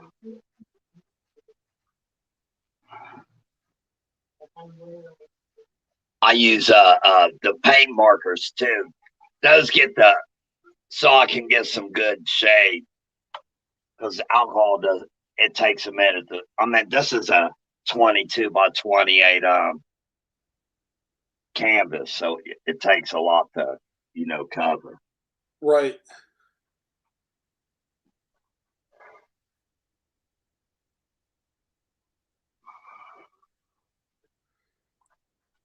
It's a lot of layering.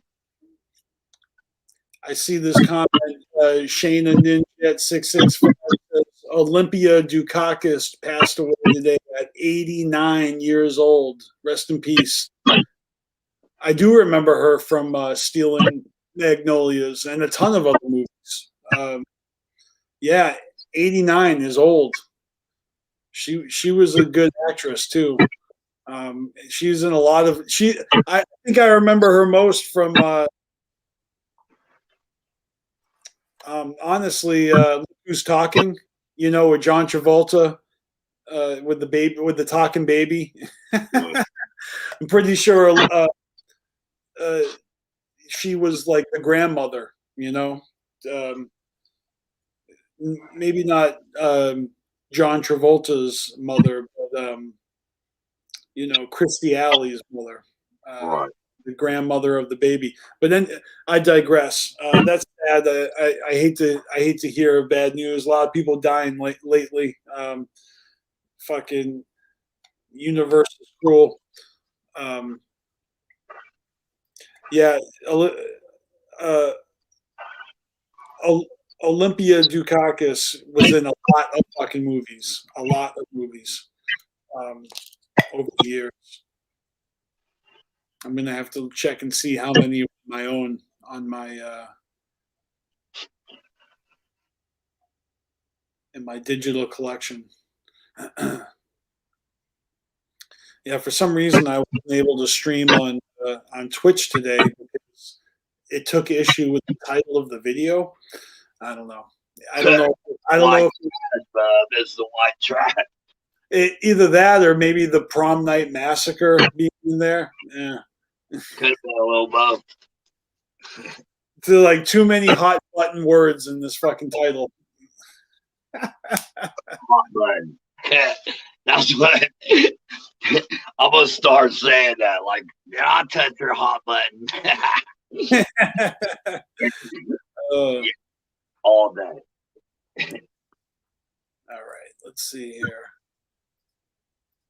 Let's see where they get anything left on my list. No, I actually covered it all.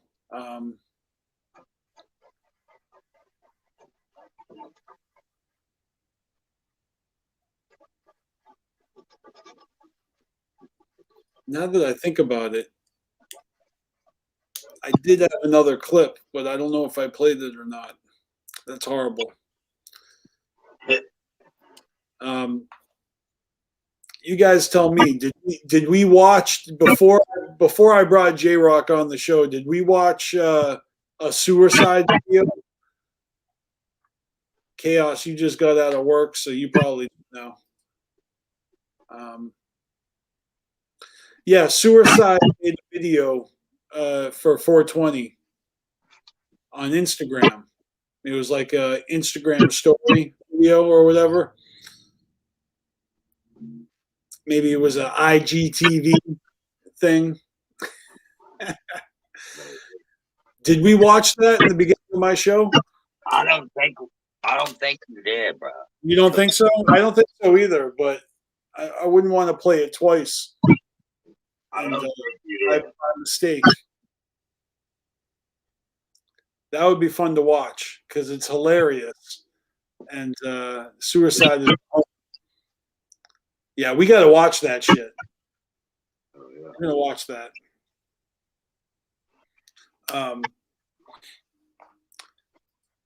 So, Suicide was my guest on the 17th episode of the BeastMasteR Show. It was a good time. For 420, he posted this on his social media. It's a real short video, but it's called 420 in a Mask. Side. Just want to wish everybody a happy 420, reminding everybody to stay high, be safe, and wear a mask. Wear a mask. Wear a mask. It's 420 in a mask, y'all.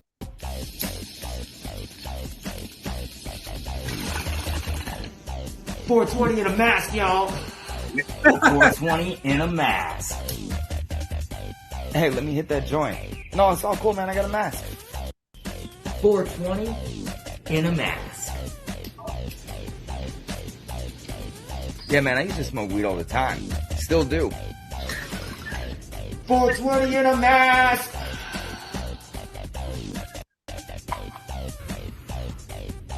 $420 in a mask. Hey, smoke 2 joints in the morning, right? Sublime. $420 in a mask.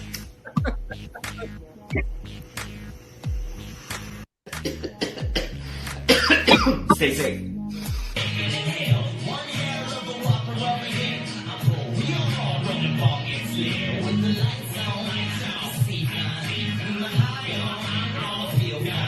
$420 in a mask. No, I got the medical card, man, so it's legal for me, bro. $420 in a mask.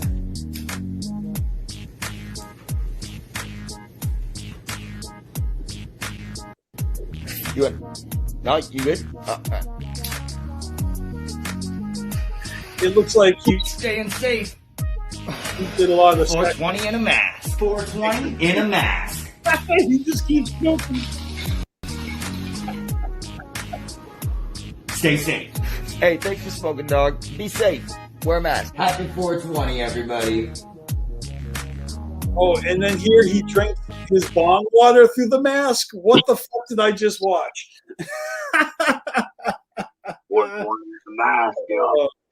That was fucking awesome. Shout out to Suicide. That was I really I I think I meant to play that video last week.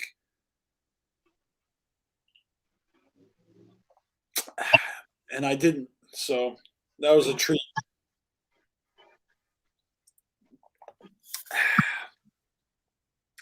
Now, it would appear that these eyeballs are like dripping with slime, or it's either slime or blood or tears or veins, or what's going on here? It's just dripping, Bob. I'll just go with the flow, homie. Yeah, I feel you. You know, it's but it's dope. It's dope the way it comes. It just kind of emerges from the dead canvas. No pun intended. Pun very attended. Pun very attended. Intended. Hell yeah. Let me see here. I'm gonna pull up a fucking screen of.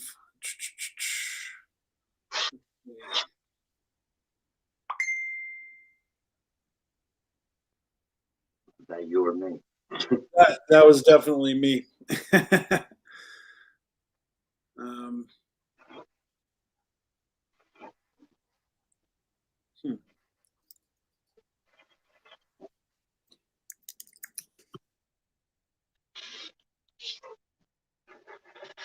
All right, I am pulling up a new fucking screen, and we're looking at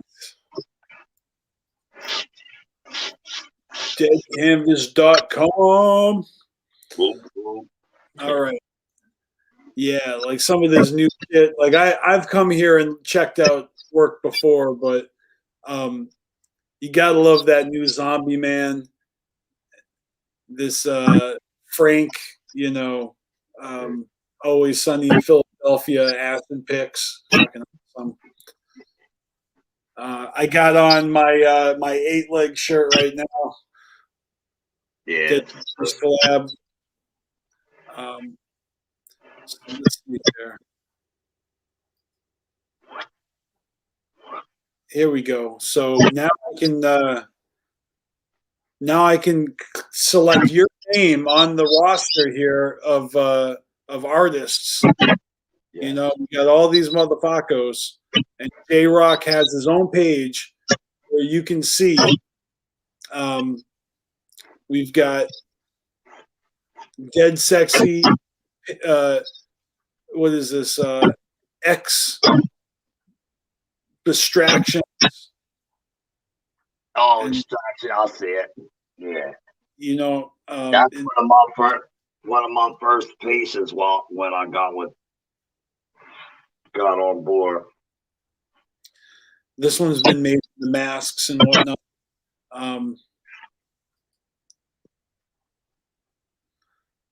Hell yeah.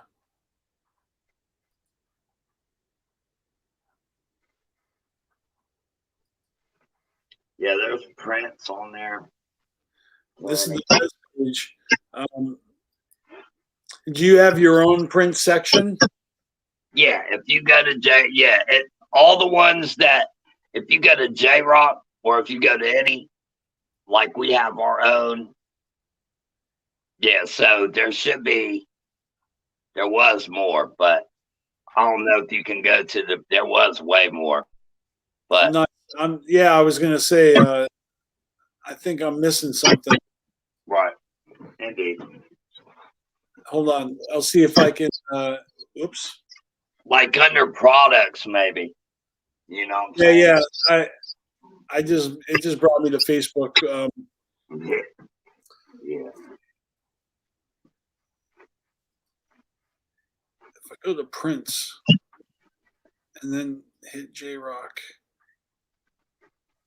These are the only 3 that are showing up right now. Yeah. There was a few more on there, actually. Yeah, I remember seeing a whole bunch. Indeed. It's all right. It might just be some kind of technical difficulty. Yeah, I'm getting old links or something. Well, coming soon, real shortly, I'm gonna have a 8-up art also ate up our website. You can check me out all the time. I'm making an Etsy. Hell yeah. That's what's up. Let's see here.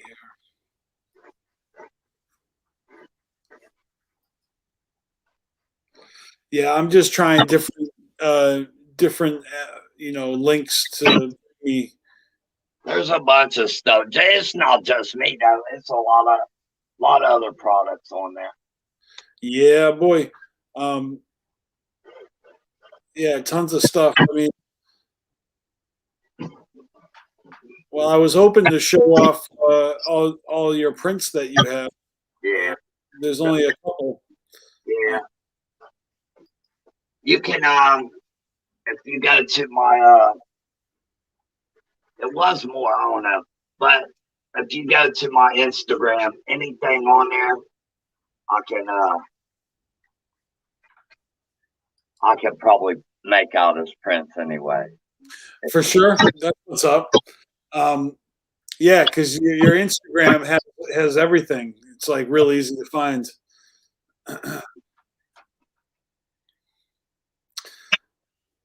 Hell yeah.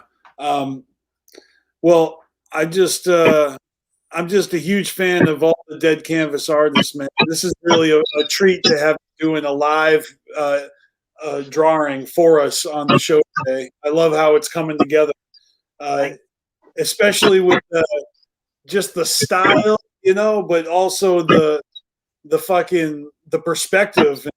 What is that, like a third eye in the middle? It's fucking dope. Yeah, boy.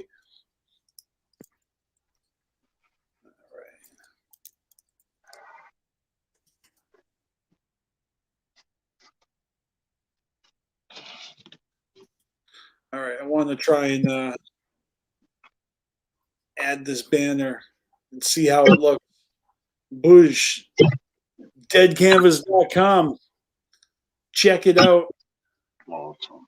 Check out your boy, 8up Art, J-Rock. Oh, yeah. Along with all the other artists. Shout out to Boppo. Shout out to Picasso. Shout out to Jasmine. Shout out to Tom Wood. And everybody.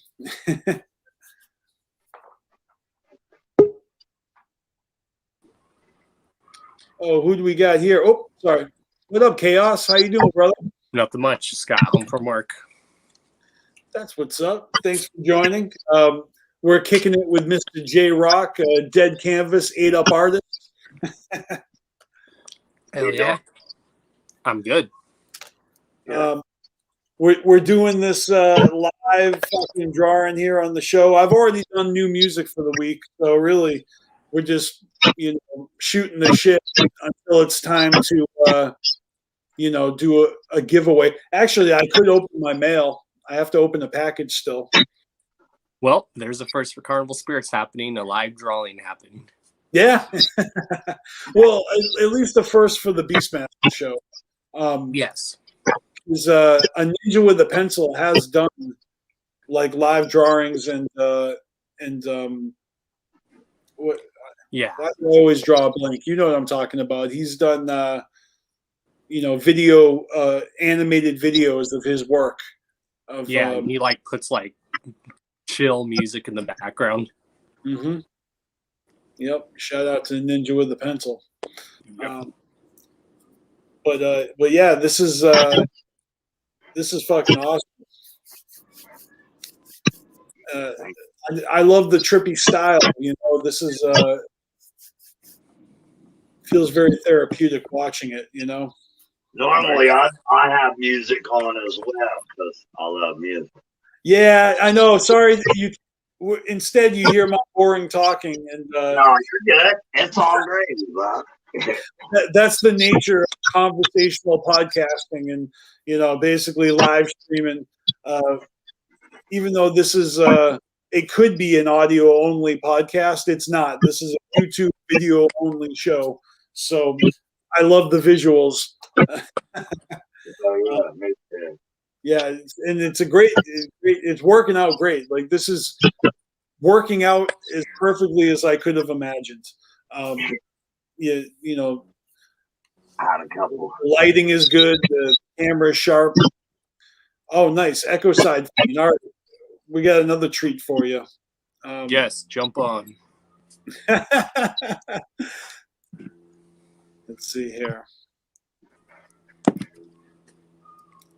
So I think what we have in store for you now is Echo Side Fiend, who was in attendance at the Juggalo prom night massacre show last night, might just drop in to give us a quick review of his experience. A live review. A live review, live in effect. A live review and then a live artwork. All simultaneously at the same time. We live. Sensory overload. Yeah, live as hell around here. Live as hell. So it looks like Echo Side Fiend just needs a minute, but he's going to hop on here. What up, Joker's Gallery? What's up, homie? Yeah, it's going down. We're gonna get a live account. It's not like he's there still. Which I tried to have that happen yesterday, but that didn't work out. Well, I showed Instagram. I showed all the pictures and video clips that we have up on there. He was, sharing stuff with us throughout the night. Oh yeah. Or at least he was sharing it with Scotty Ball, and then Scotty Ball was sharing that shit. Yep.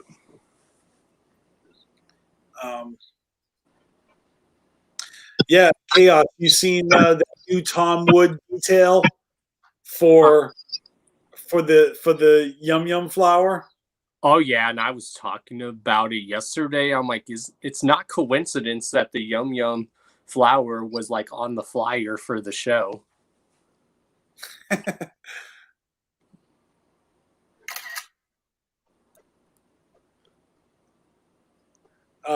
Scotty Ball said he sent more a little bit ago. You talking about Echo Side Fiend, or you talking about Tom? See, I'm thinking about Tom Wood right now,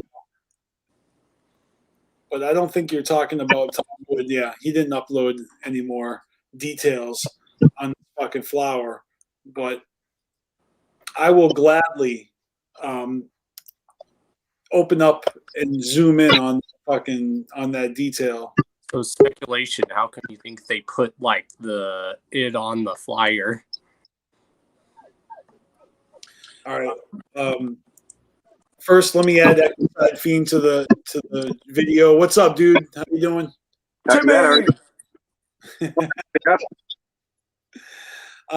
Real quick, we just want to look at this new Yum Yum flower by Tom Wood. We want to zoom into that it. looks realistic as hell. Yeah, that looks awesome. That's probably Scotty the other day. I can't wait to see the whole thing.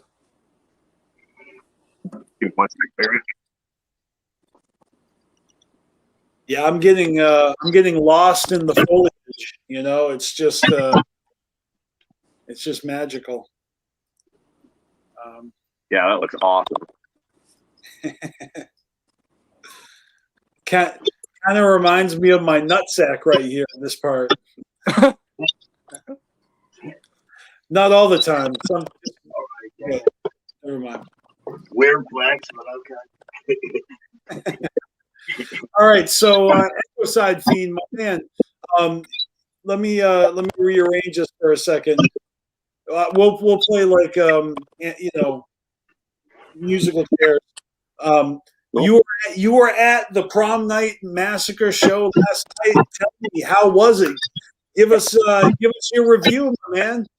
It's okay. I mean, it wasn't nothing to write home about, but oh yeah, please. Awesome, man. It was a great show. It was packed. If they were selling limited amounts of tickets, you couldn't tell because it was fucking packed. But yeah, great show, great sound. Staff was great. Everybody was cool. It was a lot of fun. And man, after a year and a half, I realized how much I missed going to all that stuff. So Yeah, right. Mm-hmm. I seriously can't wait to see him again. So that's what's up. And of course, you were dressed up like as you would be at a prom. So there were dresses and suits. I mean, how did the Juggalos fare in this like this red carpet event? There was a lot of people dressed up. I would say the majority, at least, it looked like from my perspective, looked like the majority were dressed up. A lot of people weren't, but yeah, everybody I was with was. So, I mean, did you still have the the occasional like dude wearing nothing but like overalls, no shirt or anything, just a pair of like overalls, maybe even only one strap on.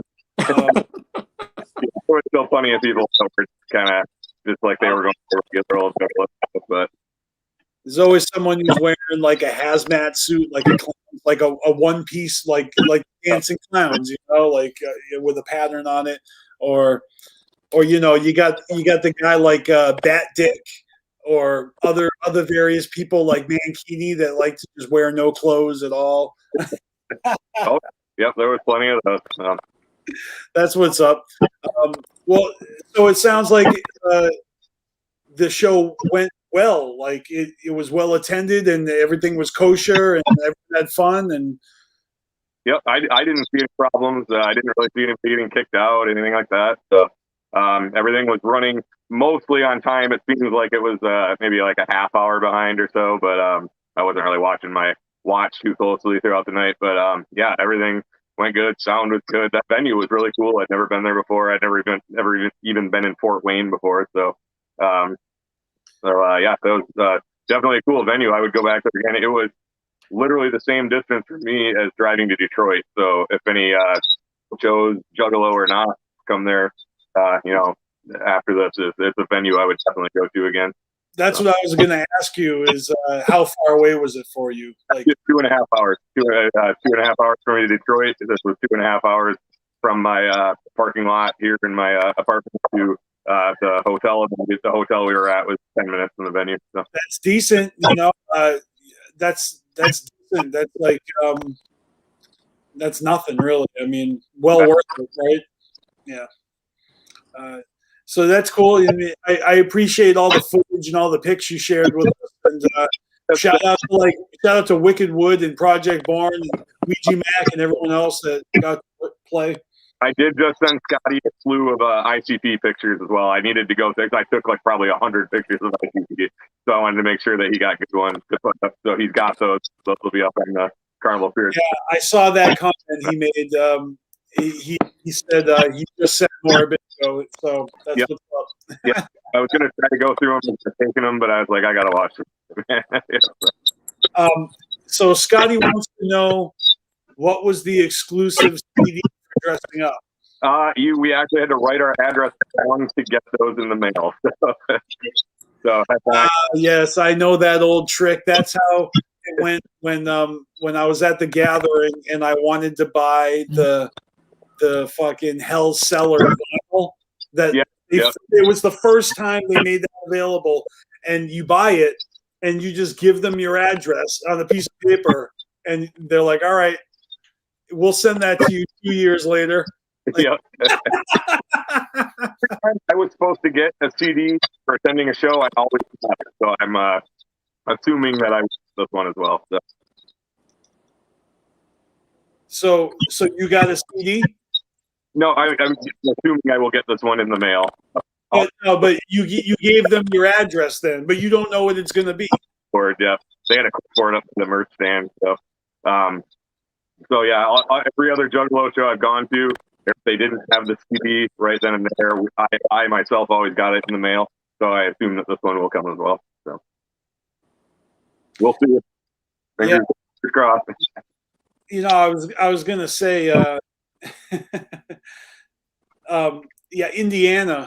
I can't keep up with all these letters here.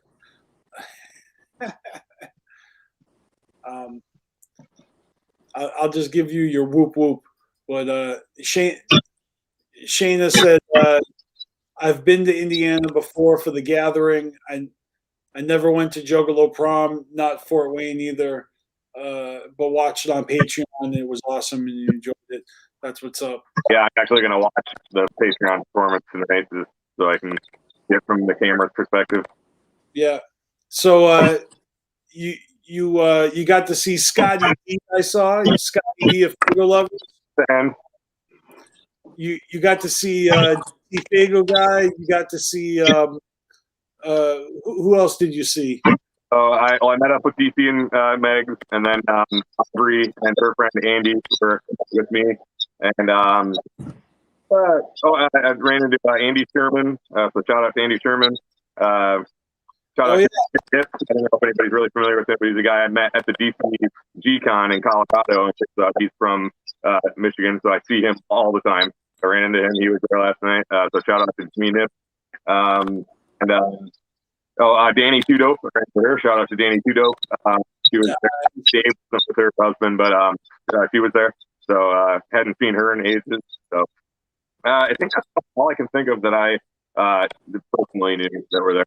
I believe CPN was there, but I did not see him at all. So. I was going to ask you because I knew that CPN and Roxy Red had tickets to the show. Yep, I didn't see. I know who she is, but if I walked past her, I might not know. But I absolutely would know CPN if I saw him, and I didn't see him at all. But it was packed. It was very, very easy. Not even been near him at all. Yeah. I'm just speculating, but maybe they were dressed as each other. Like he was dressed up as her in like full drag, and then she was wearing like a suit or something. Like, I don't know, maybe. It's possible. Anything's possible. I think the last time I saw CPN in person, he was painted up like Blase Rose at like a Halloween, and so he had like face paint like Blase. Yeah.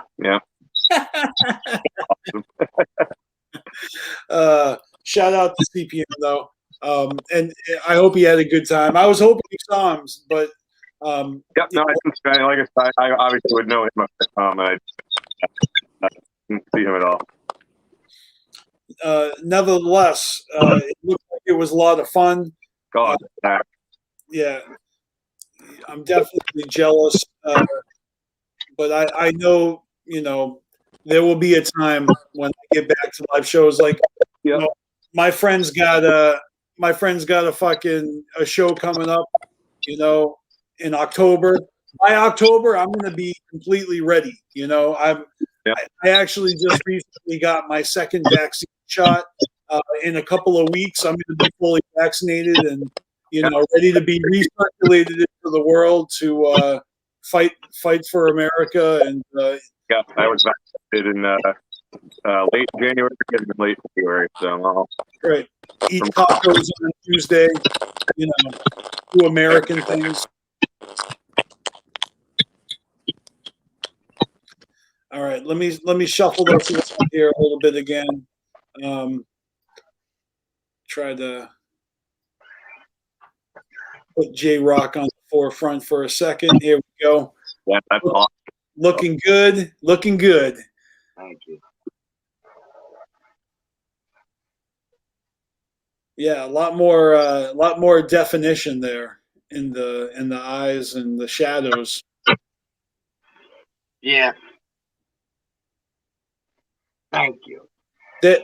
See, it's funny because I can always tell it's you by your style. You have a very unique signature style that it's like, oh, this is definitely ate up art, Hold on. Let me see how we work the hood. What's Scotty talking about? Echo Side Fiend. What's your hat say? Oh, it's the severed limb high school, and then it has a severed arm. I get a shirt of this as well. I've got it washing right now. All my stuff smells like smoke and weed and everything, but it's the same thing, but it doesn't have the hand there, but then it's class reunion, and then on the back it says class of '96. So what are we seeing here right now? Is this a UV reaction to the painting already? Yeah. Holy shit. Do you see that? Chaos says he'll be back. That is fucking awesome. Yeah, that's fucking cool. Hell yeah, that's what I'm talking about. I love that shit. Thank you. I didn't even. He just quietly added like ultraviolet reactive paint strokes to this thing while we were jabbering away. Yeah. But it's already got that special effect to it. That's so sick. Thank you.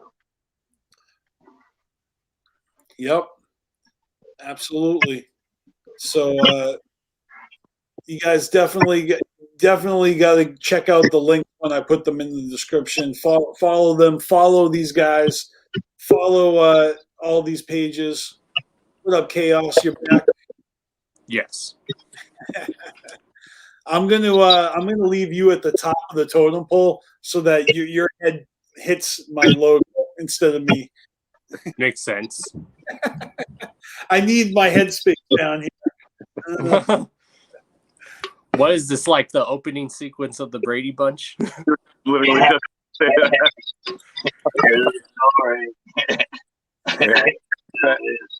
More like the Juggalo Bunch. That would be actually interesting to do a little parody of. We get a bunch of us all in the hangout, and then we could write, record, and actually perform a fucking video. Well, if we can get someone to go, the carnival spirits, that's the way they became the carnival spirits.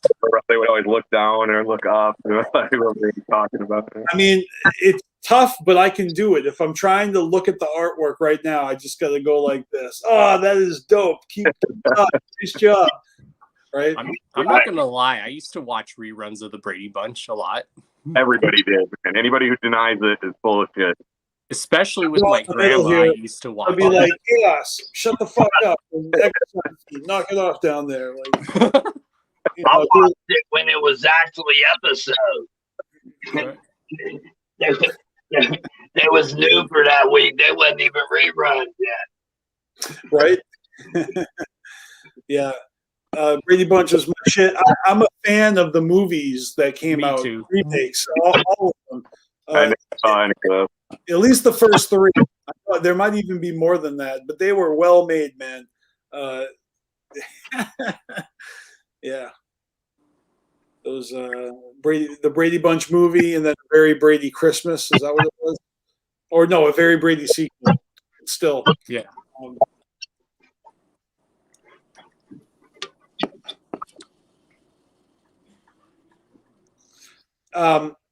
We got a question in the chat in response to Ouija hair, yellow skin, J-Rock.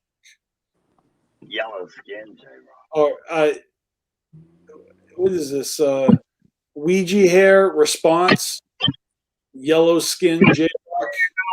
His hair was just like glowing in the black light because his hair. I mean, his hair is literally the color of this highlighter. I promise you. I was just at the prom, or not prom, but at the pageant, and he was right there, and I'm like, man, that dude's hair is on fire right now.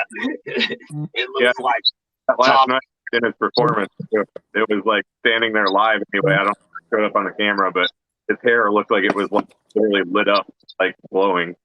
Yeah, no, it showed up on the camera. I was watching it. Okay. Yeah.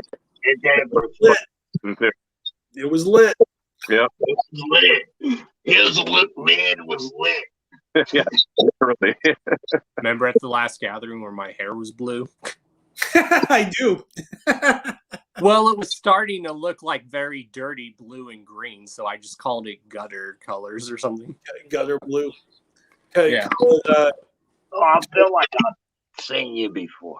It was like urinal cake blue. Like, yeah, but when it was this blue, it was actually cool.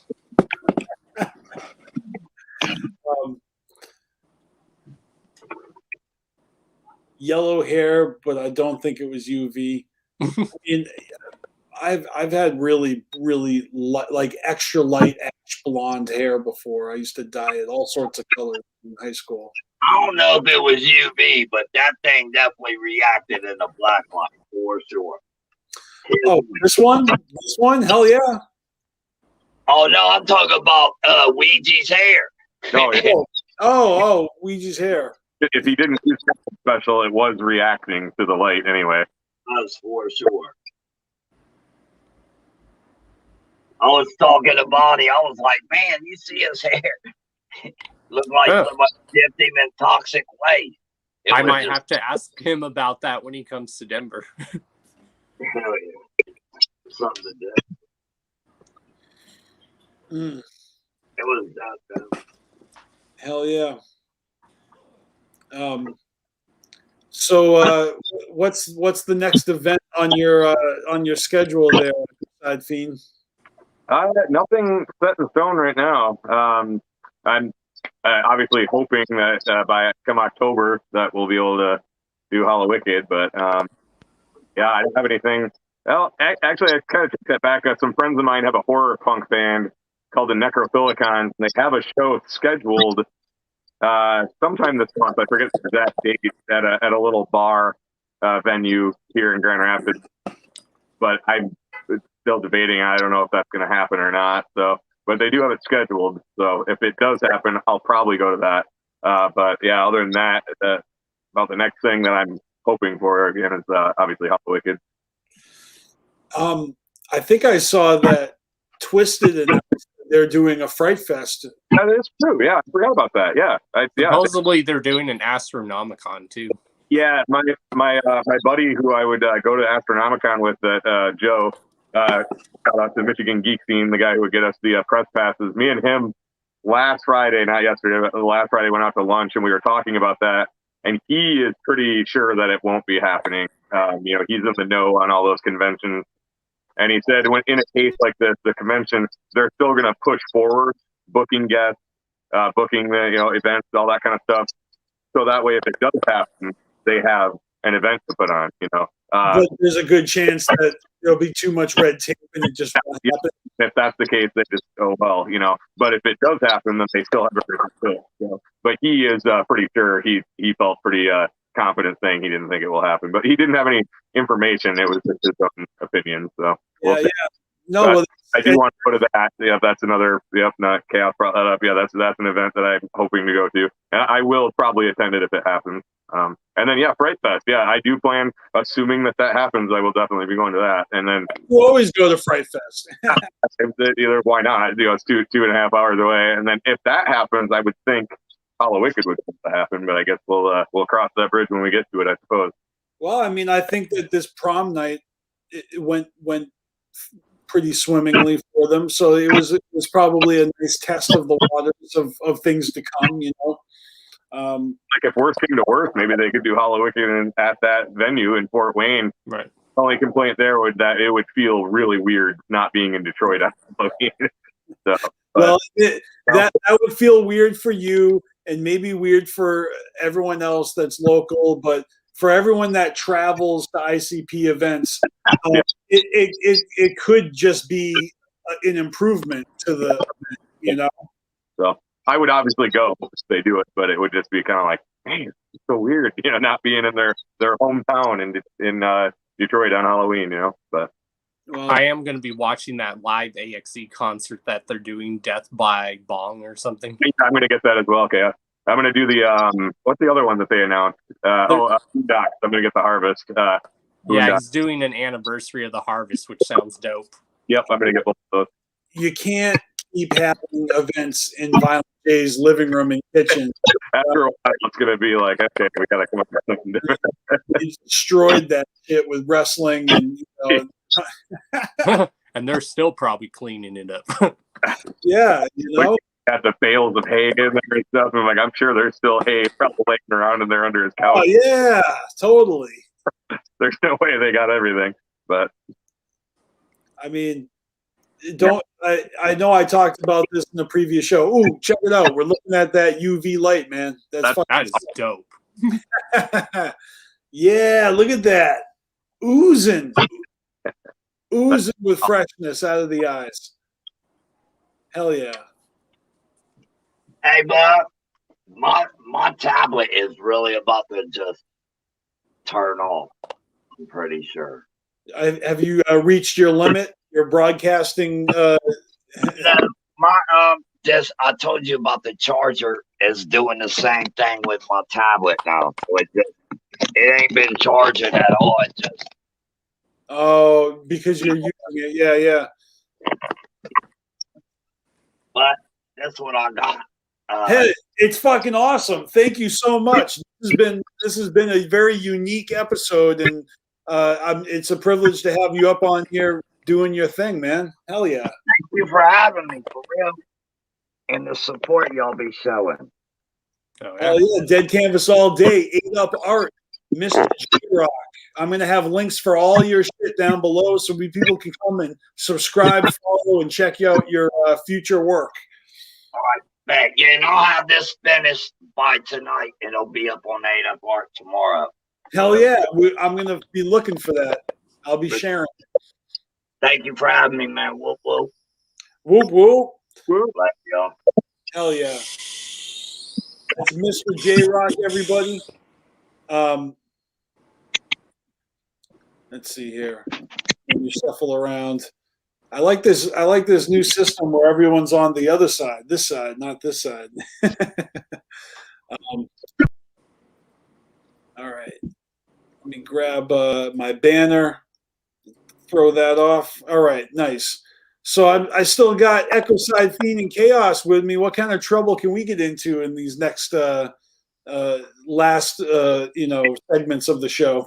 I can't come up with any trouble. I don't know. You got anything on your minds? Anything happened recently in the underground that you want to share with us? Any opinion pieces or anything you want to promote? I mean, what you got for me?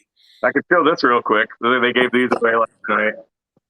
It is a name tag for the Prom Night Massacre. This is below my name is, and you write your name on it. And they're printed specifically for the Prom Night Massacre. So that's pretty cool. That is dope. So I took off. I put it on my shirt, and then when I got home today, I took it off and put it on a piece of tinfoil. With the little severed limb on there. That's awesome. I'm gonna put it in a frame and do something with the background, but I just stuck it with just a piece of tinfoil to keep it from getting all dirty. So, yep, those are pretty cool. And Ivory did grab a couple other ones too, like blank ones. So I'm gonna see if I can snag a blank one from her. But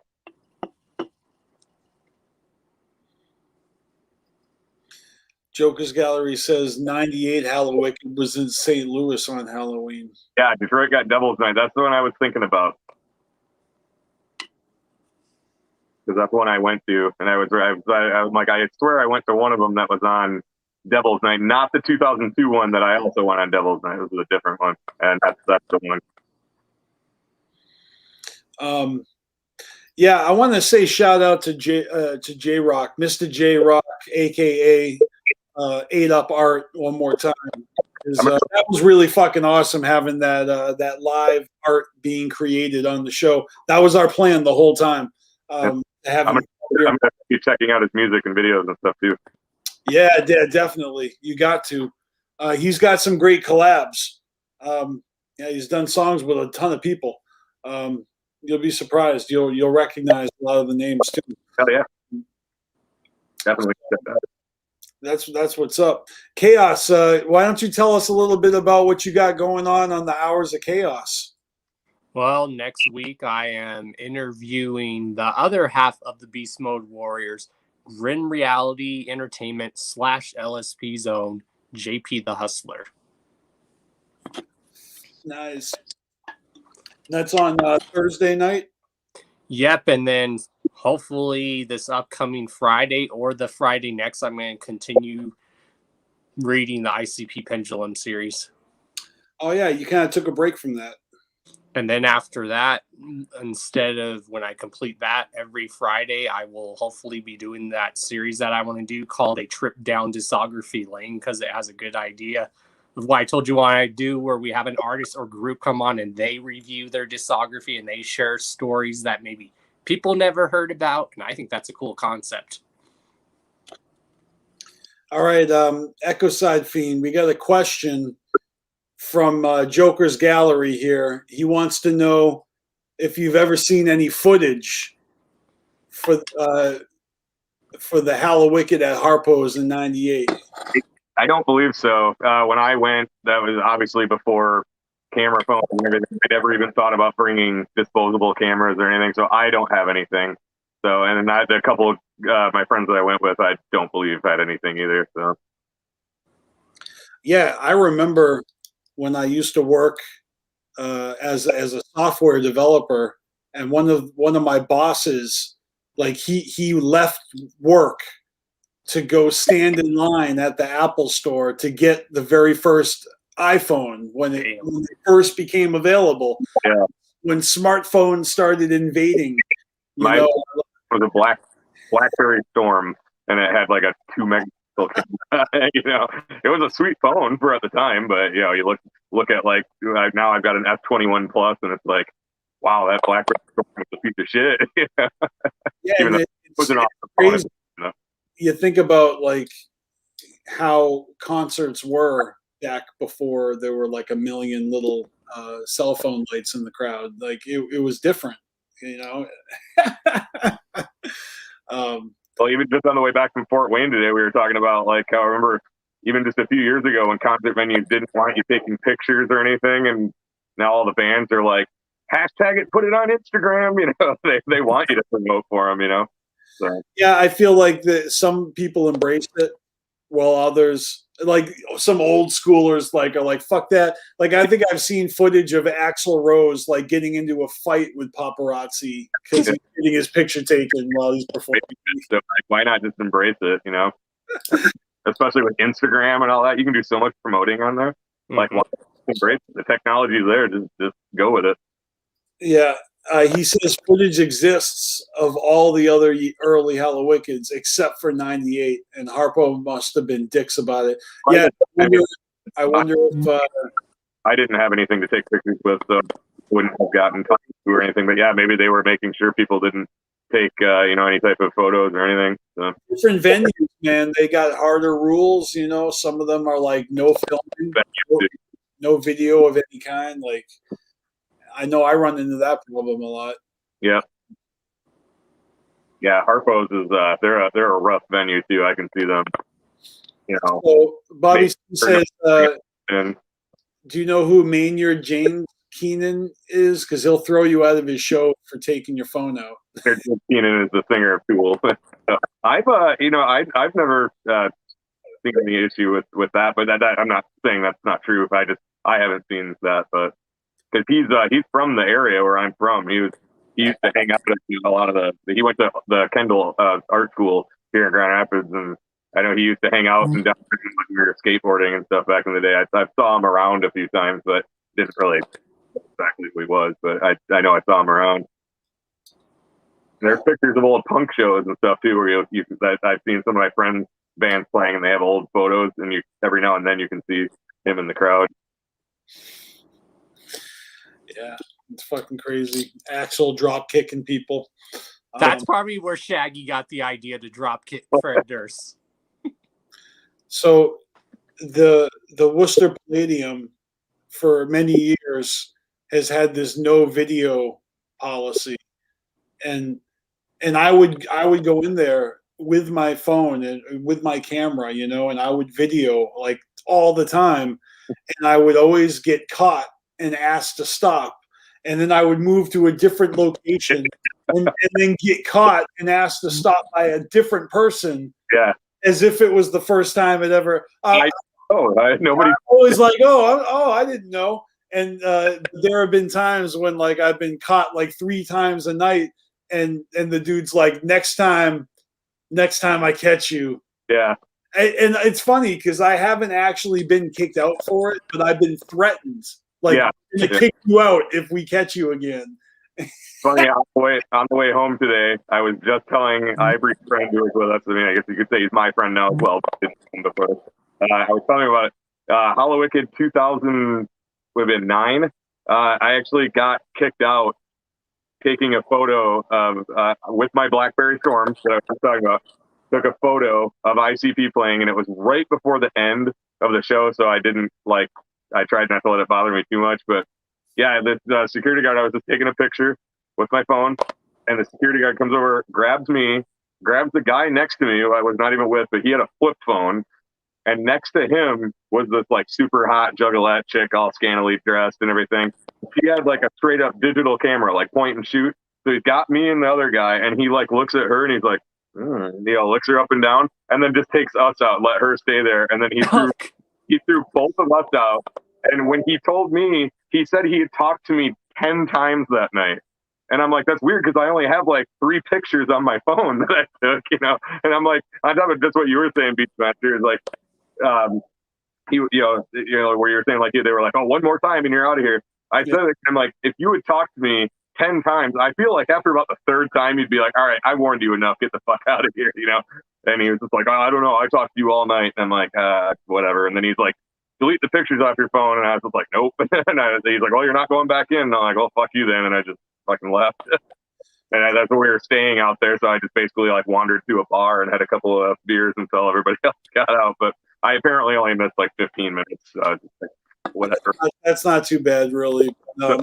I was pissed. Don't get me wrong, but I was just kind of like, what's being pissed going to do about it? Nothing. So I know that sometimes it's the artists that don't want their show recorded versus the venue owner, because like I was on a roll, like bootlegging all the shows I was going to for several years, and they're all up on my channel, right? But I would go to certain venues where they would have like little quick meetings to get to find out if it's okay if I can record or not. Like it came to a point where I would show up, I would find a security guy and hone in on him and tell him directly. I'd be like, look, I got a GoPro.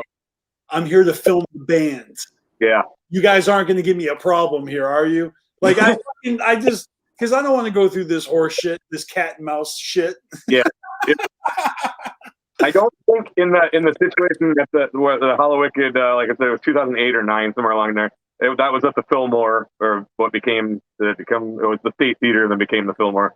I think it was them, because literally like 2 or 3 weeks later, ICP came to the Orbit Room here in Grand Rapids, and everybody was taking pictures and filming with their cameras, and nobody gave a shit. You know what I mean? Like security. I remember the bartenders, where they were doing a Faygo break, and a whole bunch of the bartenders stopped and were holding their phones up and filming, So I truly think it was the venue, and I think ICP doesn't really care, because otherwise it seems like if ICP cared, they would have told the Orbit Room staff to be like, anybody who's filming, get him out of here or something, but they didn't care. Yeah, I think it just all depends on the venue and who's working security that night.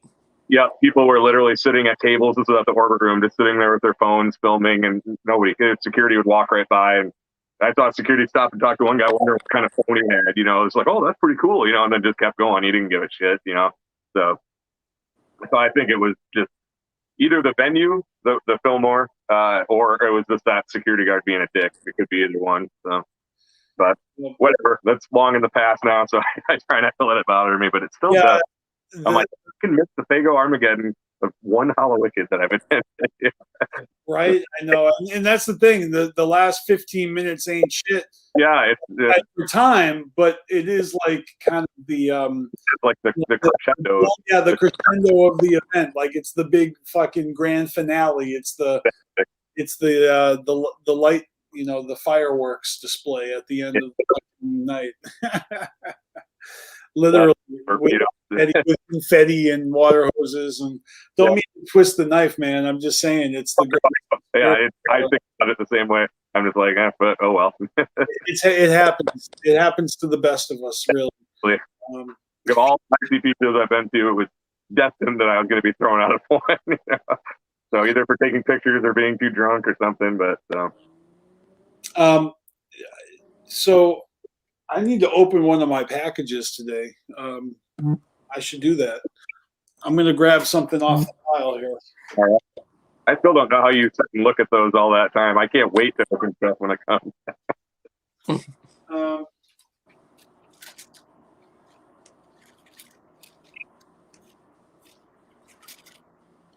All right, I'm going to go with this one because because this one is related. It's sort of related to something fresh that's happened. All right, I got the full screen. So I got a package here. That I've been sitting on for a while, for weeks, possibly even months now. How you doing? I'll tell you how. There ain't nowhere to go. There ain't nowhere to go and nothing to do. So I can order things. Mailbox. Just driving from my mailbox to my apartment, I'm looking at it and can't wait to open it. you're leaving it sit in your room for months. All right, well, to be fair, there are a couple packages that I opened. I took a look because I needed to know what was in them. Yeah. And then I'm like, oh, it's you. Okay, I put you back. Like, I haven't taken them out yet, but I looked. There too, in case something's missing, you want to know. Yeah, but for this one, I knew what was in it, so I didn't need to look. Yep. All right, are you ready for this? This is so dope. I can't for chaos, but I'm ready. Chaos, you're gonna like this. So earlier in the show, we talked about the prom night massacre event last night, and how our homies Wicked Wood got to open up. They fucking kicked ass too, by the way. Perform, right? Yeah, Well, I've seen them before. They were fucking off. Yo, check this out. I got one of their new fucking shirts. Boom. Oh, that's awesome. So did you use the Carnival Spirits code? Yes, I did, Chaos. This was a promo that they did with Carnival Spirits where you get like, what was it, cool. like 15% off if you put Carnival Spirits in the promo code or whatever. That's cool, though. So I did. I bought one, and here it is. It's the Bill and Ted version. Yeah, that's cool. Graven Cray's Excellent Adventure. They got the Yeti as Death there in the background. I still want to get the Mandalorian one. I still need to buy that one. So you can expect to see me wearing this shirt on next week's flyer for the show. I'll probably wear this shirt next week on the show. Just like I'm wearing this shirt that I just took out of the package last week. Yeah, man. Cool. I like that a lot. Right? That's fucking awesome. God, I love Eight Legs' artwork. Fucking dope. Supporting Dead Canvas all day, man. And then, of course, Wicked Wood. Big shout out to them. Fucking props opening up for ICP at the prom. It's fucking dope. Hell yeah. Yeah, I showed the picture of them like posing in their outfits. I'm like, look at how pimpin' and fresh they look. Just the fact that they did that promo code for a discount on the shirt with us, and the fact that I'm such a mark for Bill and Ted. Oh yeah. And, the third one. And those guys are so fucking dope, and their new album's fucking amazing. So I had to get this shirt. I just had to. And if you guys haven't, make sure you check when both me and BeastMaster have interviewed them. Yep, they've been on the BeastMaster show. They've been on the Hours of Chaos, right? Yep, they've been on a lot of stuff. They even shouted us out on Australian Underground. That's right. We played that clip the other week. Let's see here. All right. I'm going to pull up a wheel because it's 6 o'clock. So I think it's time that maybe I start getting, giveaway and music of the week segments a little bit of attention. Yeah, I got to make myself a bite to eat here pretty soon, too. I'm freaking starving. I have to eat back to my road trip. I don't need to keep going because we've gone through all the topics for the night. We had a great segment with our guest. It's really awesome that you guys dropped in. Thank you for your, on the spot fucking reporting of the event last night. That's awesome. Everybody watching, make sure you keep an eye on the Carnival Spirits Instagram. Scotty said he'll have all the ICP picks up tonight. So. Yeah. So more to look forward to. That's what's up. Didn't send them earlier because I just had a shitload I needed to go through. And shout out to Cali Green Too Fresh. He's got a lot going on, a lot of fresh, things happening with him. Definitely, if you haven't seen the video he just posted, he just did a Cali Got Mail. He opened like 7 or 8 packages all in one video. And he brings everyone up to speed on what he's been up to in the past couple of weeks, including like a 4-day ecstasy binge where it's hilarious. Just you got to hear the way he describes it. I'll definitely have to check that one out. It's hilarious. And all right, Shayna knows what time it is. All in for the wheel. If you guys don't know, now you know we're doing a fucking giveaway on the show. I originally wanted to get a fucking like an 8 art print, I wanted to get a print. But they weren't there. They weren't available. I don't know what the deal is. So how do I There we go. So here now the wheel is full. I don't know. So I guess what I can do is a pink pandemonium sticker, winner's choice. So Shayna is going to be the first name on the wheel, and if anyone would like in on the wheel, let me know. Shayna Ninja. Boom. First name on the wheel. It's looking awfully lonely.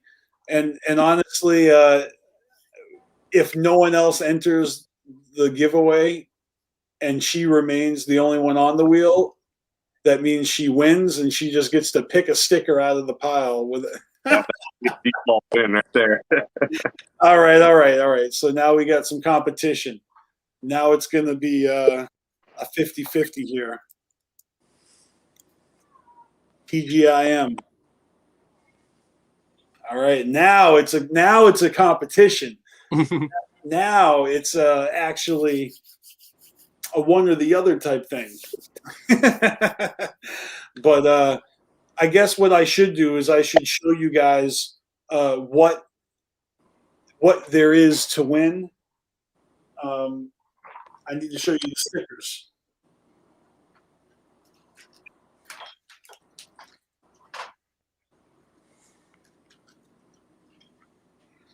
All right. Lexi's crazy wants in.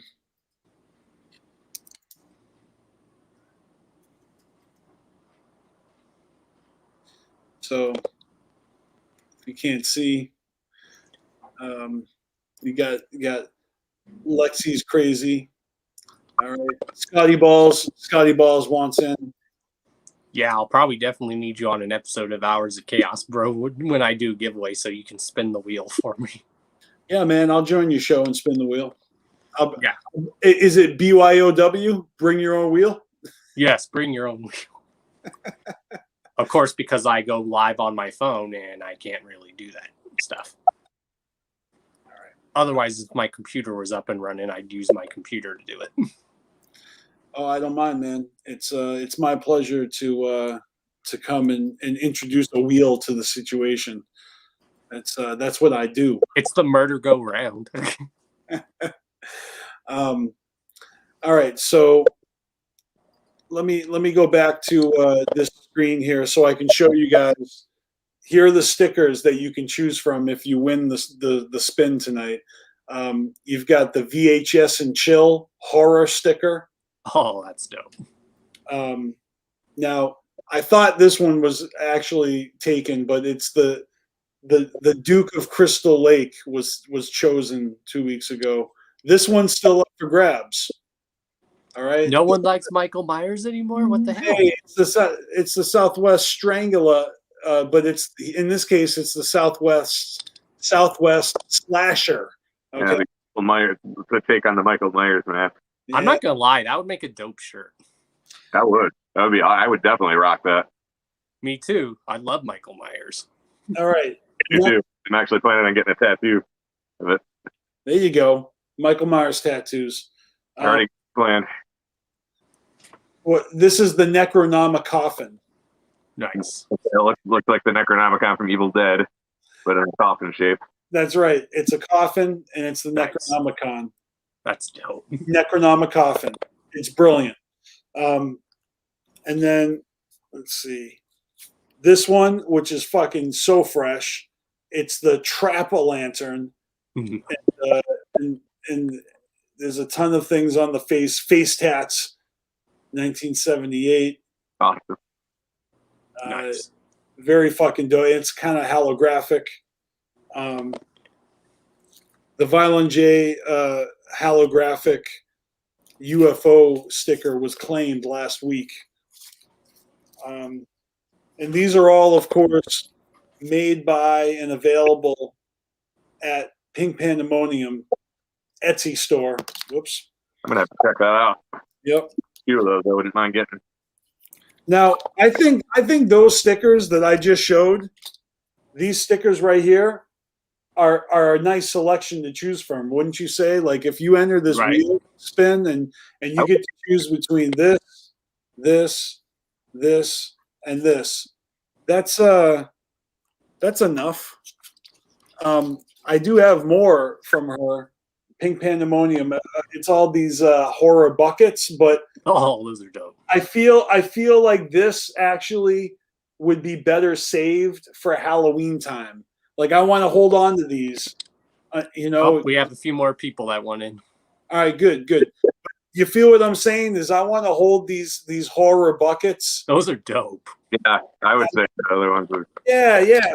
So today it's only going to be these ones that I just showed off that are available to the winner of the wheel spin. Not the buckets. I'm going to hold off on the buckets.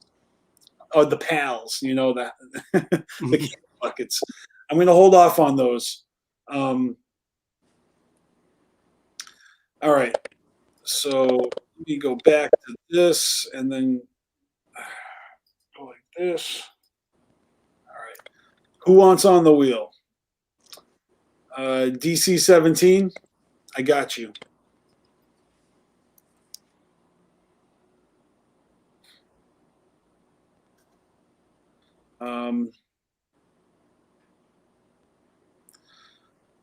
Jazz wants on. You got it.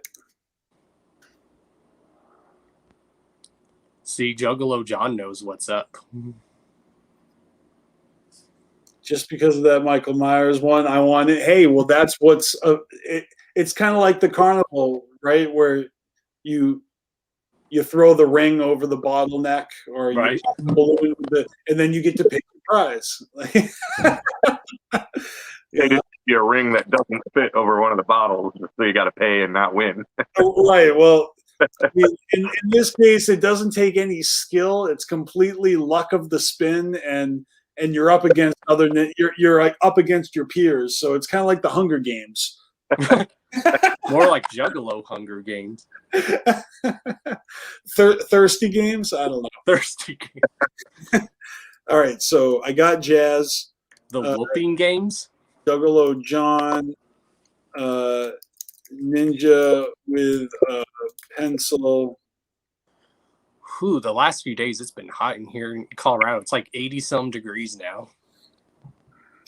Did I miss anybody? I'm just going to scroll. I was like, God, did we just go from winter straight into summer? That's kind of what we did here, Chaos, but then we went back to winter again, almost. Not snow, but cold. But then again, Colorado's bipolar. Yeah. Michigan is too, so. I think the wheel's looking good. We all know now what the stickers are up for grabs. We got the Trap-a-Lantern, we got the Necronomicon, we got Shaggy Southwest Slasher, and we got the VHS and Chill stickers. Whoever wins the giveaway spin can have their pick of the pile. And that's how we're doing it. So that being said, I'm going to spin the other wheel because we need to find out what the BeastMaster song of the week is going to be. So many wheels, so little time. All right, here we go. I guess I didn't need to adjust the size of my window. Yeah, last week we didn't spin the wheel because it was 420, and so I had one 420 song and I played it. This week I got no need for any special songs, so I'm going to spin this fucker and we're going to see what comes up. Here goes nothing.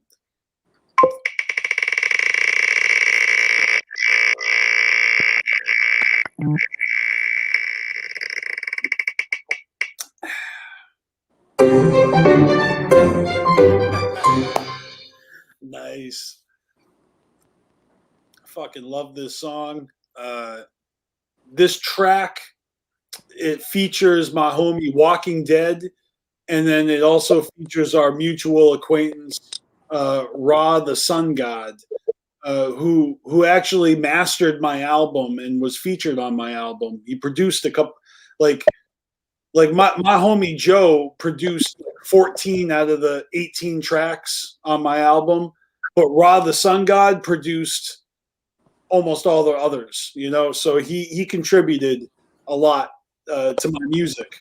And then might be the first time we ever actually had a track together, but I know for a fact that the verse, the 16 bars that he spits on this track, he has definitely recorded those exact bars over different beats, you know, so this is like a rehashed, recycled fucking verse that he gave this song, and I don't even care what other fucking tracks he recorded that verse to. This track sounds good because of it. Yeah, right. You know what I mean? When a rapper's like, yo, I'll spit some raps for you, and he's got like that verse in the pocket that he just memorized, and it's really good, really well written, and he just recycles it all the time when he wants to impress people. That's what this is. He gave us like his fucking impressive recycle verse. As long as it sounds good, who cares? All right. But the other week I had brought up Delusional on our brackets because he did a song with Jump Steady, and I mentioned that Delusional ripped off my homie and I on a feature that we paid for, and he never delivered. Well, truth be told, this is the song that was supposed to feature Delusional. And it even, I'm just saying, my homie Walking Dead and him are homies. Like, they actually gathered together, you know? So he ripped off his homie and me. And he totally dissed us like that. But I'm just saying, this was the song that we had, you know, Ra the Sun God produced it. He made the beat. And when Walking Dead spit his verse, he even like mentions Delusional and me. Like, he shouts out Delusional, BeastMaster, Walking Dead. So for Delusional not to be on the song, he actually gets shouted out in the first verse. Like, and then we just have the producer of the beat jump on as the third verse with his recycled. So it all came together, and you know, it didn't work out. It worked out perfectly. Yeah, it didn't work out the way we planned. Like, we got stiffed. It was supposed to be BeastMaster, Walking Dead, and Delusional, the usual suspects. But since we got stiffed, it became BeastMaster, Walking Dead, and Ra the Sun God, and it probably became a better track because of it. I don't know. I'll let you guys be the judge, you know, by hearing the song. So let me hide the choice. All right. So it's off the wheel now. Yeah. All I got to do is pull this motherfucker up. Let's see. YouTube, BeastMaster. All right. One fell swoop.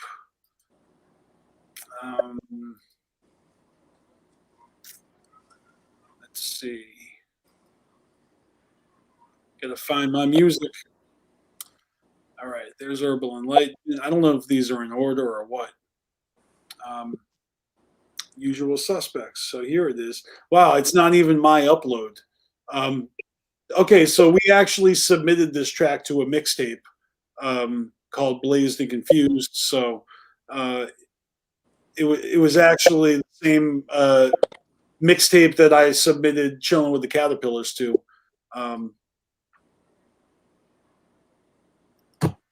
All right, I got the video queued. If anybody wants to join the giveaway wheel, it's not too late. Just let me know before we get to spinning that wheel. But here we go with the Usual Suspects. This is Walking Dead, my homie from Rhode Island, or from Fall River, the place where Lizzie Borden is buried. But me, Walking Dead, and Ra the Sun God, Usual Suspects. Check this shit out.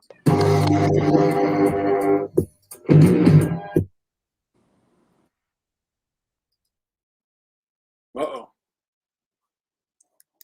Hold on.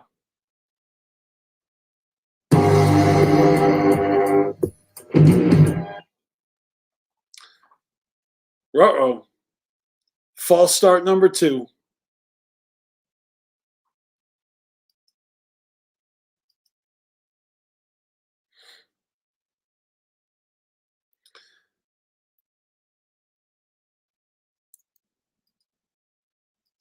All right, Callie Green, I'll put you on the wheel.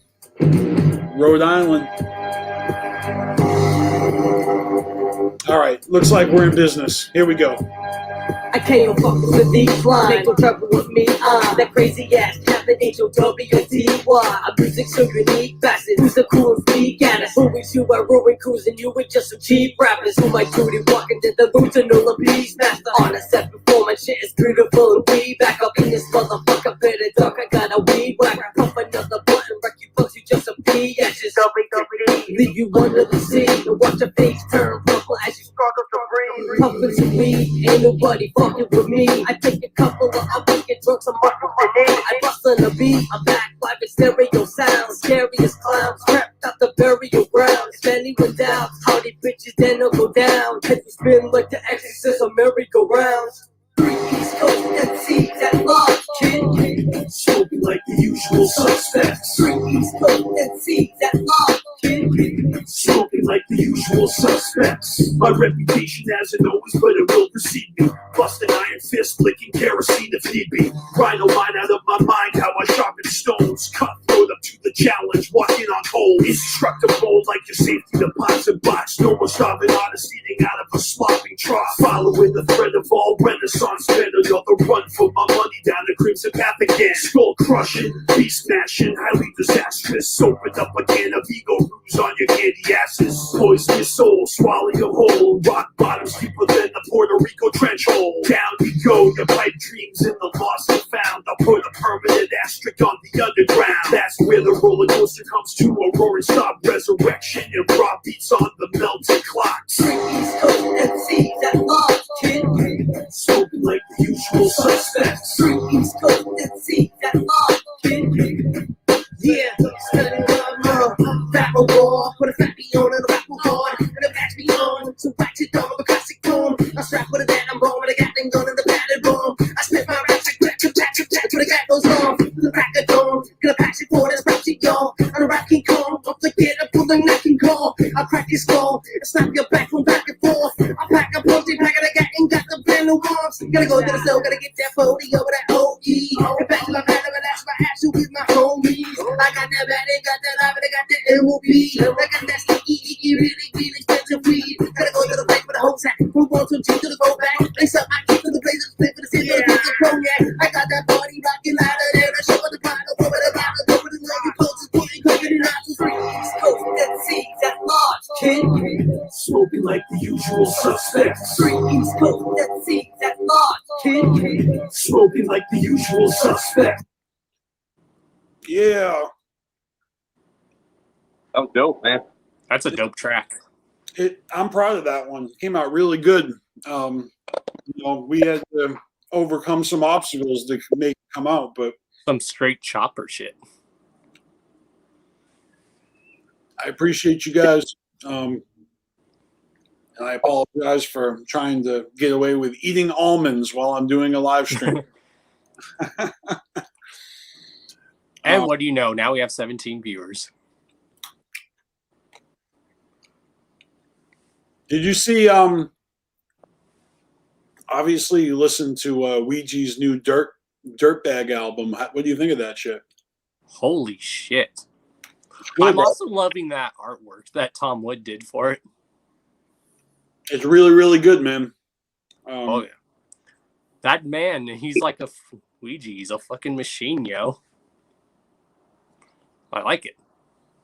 Yeah, but this is a dope release. The tracks are fire. You know, Devereaux's all over that motherfucker. Oh, yeah. You know, whenever Devereaux does a beat, it's always going to be fire. Shouts to him for doing that beat for Scotty's live series that he does. Oh, you mean Scotty Balls? Let's get a game going? Yeah, I gave him props for that on his live on Instagram. I'm like, bro, that beat you did for Scotty is dope. So Scotty's got a Devereaux beat for the show, and then he's got that new Lakeland Lunacy illustration. Oh yeah, and I like how in the beat you can hear it saying "Carnival Spirits." Did you see the new Lakeland Lunacy image for Scotty Balls? Did you catch that? I did. It's fucking awesome. Yep, we're definitely going to get our web store up and running updated soon, y'all. Don't worry. Yes. I was like talking about on the show, I'm like, who knows? We'll probably just have a whole Carnival Spirits section, and then we'll have a crew member session with everyone's like logos. That's a possibility. That'd be dope. I just brought up the wrong wheel. I'm trying to put the giveaway back on the screen here. In the words of Ario Speedwagon, wheel in the sky keeps on turning. Fucking love that song. If no one's ever heard that song live, it's dope. I don't know. What about Dark Lotus, Wheel in the Sky? Wheel in the sky, the wheel in the sky. That song's good too.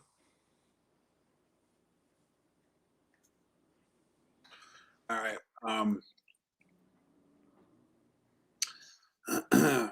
So Callie Green wants on the wheel. Hey, I think you're being corrected. Oh, it is Journey. That's right. Duh. I just got off of work. My bad. Who did you say it was? Whitney I Payton? thought it was Ario Speedwagon for some reason, which I love Ario Speedwagon. That's right. It is Journey. I thought it was Guar. Thought it was Guar, man. Oh my God, I could see them doing a cover or their version of that. All right, guys. Callie Green is on the wheel. Is that the last entry? If anyone else wants on this wheel, speak now or forever hold your peace. You'll be able to have your pick of one of these stickers. It's 4 fucking stickers here. All pink pandemonium. Pink pandemonium is the shit. And I have fucking stickers for days. Custom designed. And the winner of tonight's spin gets to have their pick of these fucking stickers.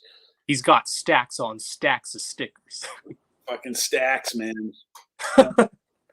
But yo, before we actually spin that wheel, I want to give a shout out to Wicked Wood.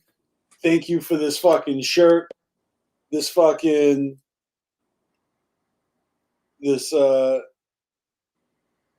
Bill and Ted parody fucking t-shirt. I fucking love it. I will be repping this. You will see very shortly. Them dudes are climbing, y'all. Them dudes are making moves. Yeah, man. They just opened up for ICP last night at the fucking prom. Yep. All right, hold on one second, Chaos. Tell us again, promote your show next week. Who you got on the Hours of Chaos? Well, on the Hours of Chaos podcast, we got JP the Hustler, who's part of Grim Reality Entertainment, and he's also one half of the Beast Mode Warriors, so he's pretty much signed to LSP / Grim Reality Entertainment, which is like his own label. But he's been around since like the 90s, so technically we are getting someone who's been in the hip-hop game for years. The 90s, you say? Yep. Like him and like Insane Poetry, when I watched an interview with them, they go way back. And he has a very hip-hop feel to it. So if you guys like straight hip-hop with a little bit of wicked shit, or just a guy that does a lot of different styles or that West Coast sound, that's what he does. Right. That's what's up. JP the Hustler. Yep, which he's also a producer too. He's a phenomenal producer. Hell yeah. Producer, rapper. Yep, he's actually also part of a group that he does with Insane Poetry called Team Guillotine. Team Guillotine. All right, Ivy Killa is getting on the wheel. And it's also to promote his new album, so we'll probably talk about his new album that he just put out called The Amazing Hustler Man. Is that the one where the album cover looks like he's a superhero? Yep, it's like him paying homage to like Marvel and Spider-Man, because he's really big into Marvel, which is cool. So that's going to be cool to talk about on the show when I interview him. Yeah. I mean, it's obvious, though. It looks exactly like a superhero comic book cover. Yeah, it reminds you of a lot of those hip hop albums where you can see the inspiration in comic books and stuff. Right. Like for some reason, comic books and hip hop, it actually mashes well together. Right. Like you have Czarface. Look at all their album covers. They're all very comic book inspired. You took the words out of my mouth. I was gonna say Czarface. Czarface is dope. Fucking love Czarface. All right, Ivy Killa is on the wheel. All right, so yeah, this is a good wheel. Lots of names on it, and we'll definitely spin that motherfucker. So before we actually do that, we're going to take a moment to reflect back. Let's think back on today's episode. I definitely want to thank Mr. J Rock, 8up Art, Dead Canvas affiliate, dope ass fucking juggalo, rapper, artist, fucking cool ass ninja. I just know something we're doing with our shows. You're interviewing a lot of the people from Dead Canvas, and I'm getting like a lot of the people from LSP on. Did you notice that? That's cool. You do, though. I mean, you got that connect, man. And of course. You know, I had Boppo and Picasso on the show, earlier, and I tried to surprise them with cameo appearances by other Dead Canvas artists, and I was supposed to get J Rock on as a cameo back then. It all started with us having Tom Wood on the Hours of Chaos podcast. Oh yeah, you got to get your bragging rights in that you had him on the show first. I think you know what? But you were my co-host that night, so it was something we both did. I guess so. But we've had Tom Wood on Carnival several times, Kate. That's right. Several times. That's right. I wouldn't even presume to tell you the first. I don't remember. Yeah, the first I don't remember. I honestly don't remember. But look, it's been a great episode. It was really awesome having them do a live, art piece, just like he does on the Dead Canvas Facebook group. So I'm going to throw all those links down below. Like, later tonight, like at 10 at night, after 9 p.m. or whatever, after I have dinner and I can have time to, do all that. Tomorrow morning when you wake up and you look at the internet, just go click on this video and look in the description and check out all the links because they'll all be there. They're not there at this moment as I'm saying this live. But if you're on the replay or you just know, you come back tonight, tomorrow, and peep all the links. Dead Canvas, Mr. J Rock, his YouTube, his music, all his Facebook links for Dead Canvas and his 8up art page, his Instagram. He's even got a TikTok. I'm going to put a link to his TikTok so you guys can follow him over there. I'm following him on TikTok. Yeah, shout outs to Dead Canvas. A lot of them, I love a lot of them because they do a lot of their each own individual style of artwork. Yeah, they're all so unique. So it's pretty fucking cool, man. Yep. All right, what do you say? He's ready to fucking do this giveaway? Fucking call it a night? Oh, yeah. All right. Well, here it is. Oh, shit. I lost all the names. The page refreshed. Look, all the names are gone. That's weird. Fuck. God damn it. You realize what this means? No giveaway. I'm just kidding. Just going to plug the names in again. Wow. That's a first. Well, it may not be a last chaos because I fell off the wagon last week. Now I'm getting high as shit trying to do this live stream. Trying not to delete all the names in the fucking giveaway wheel. It's a lot of stress, bro. Oh, I hear you. All right. Let me take it from the top. All right. And I apologize to everyone watching. They're like, "Oh my God, are we gonna sit through this again?" No, you don't have to. You can go. All right. Sorry for taking up your time. All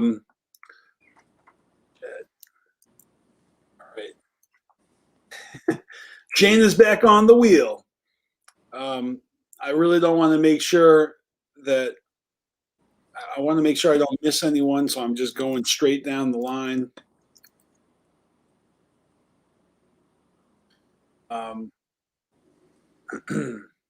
Lexi's crazy. I remember.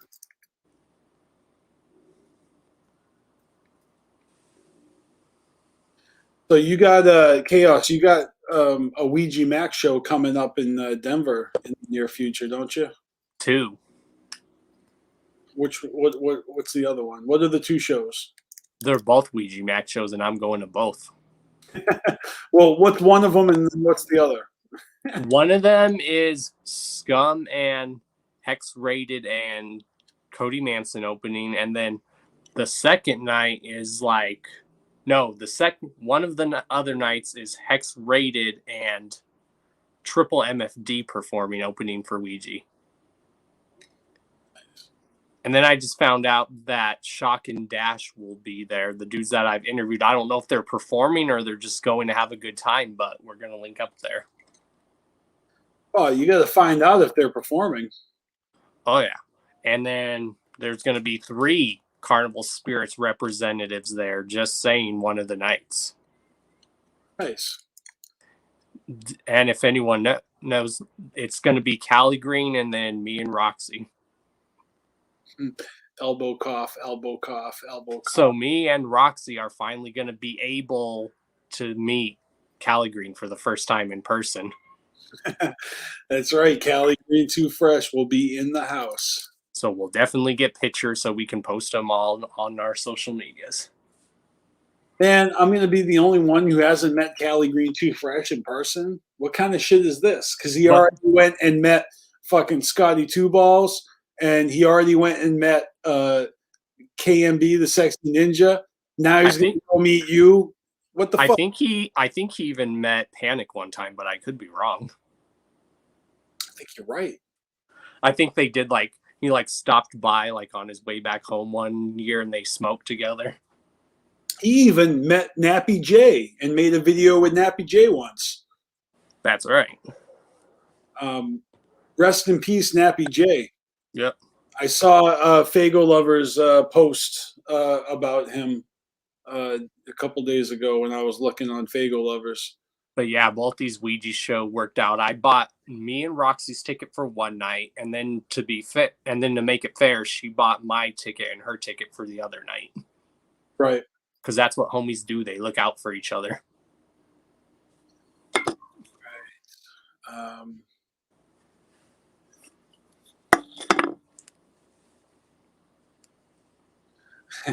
Everyone's helping me with the wheel. I appreciate you, motherfuckers. And Josh Vaughn wants on. Josh Vaughn wants on. That rhymes. It does. Sounds like flows. Flows. Cody Manson is that dude. All right.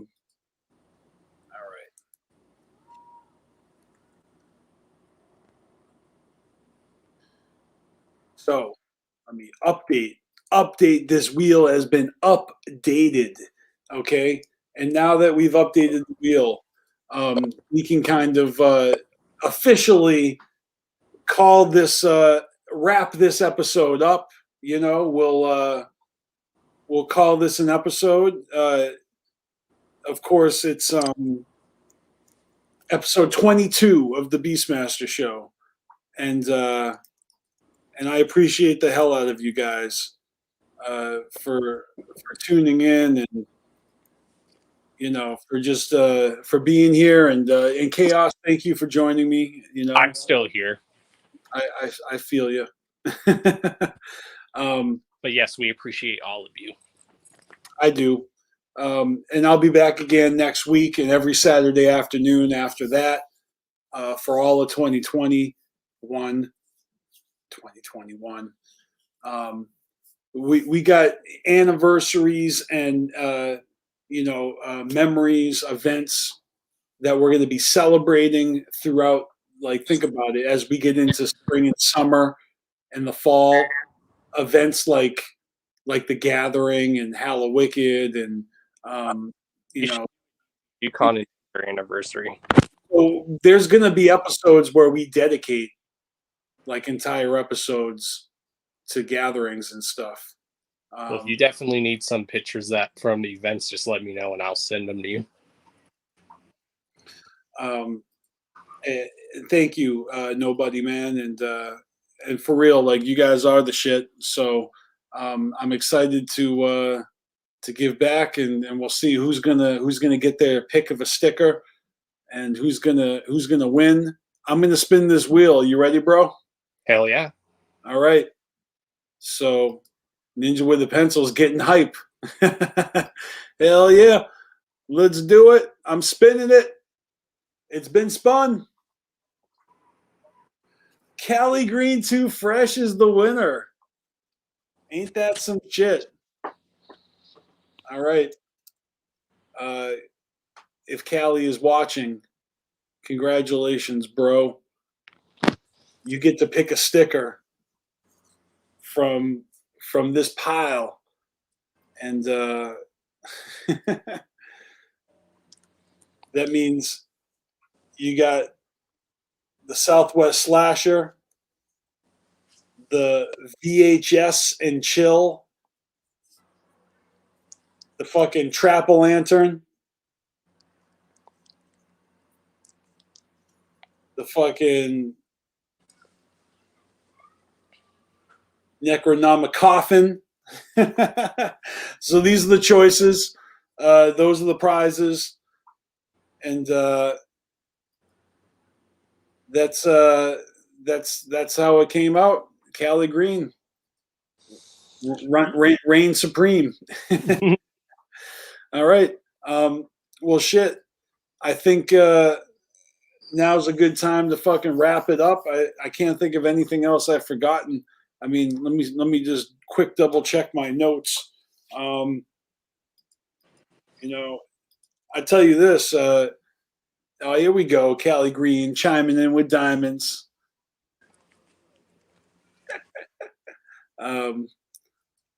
Congratulations. What sticker do you want?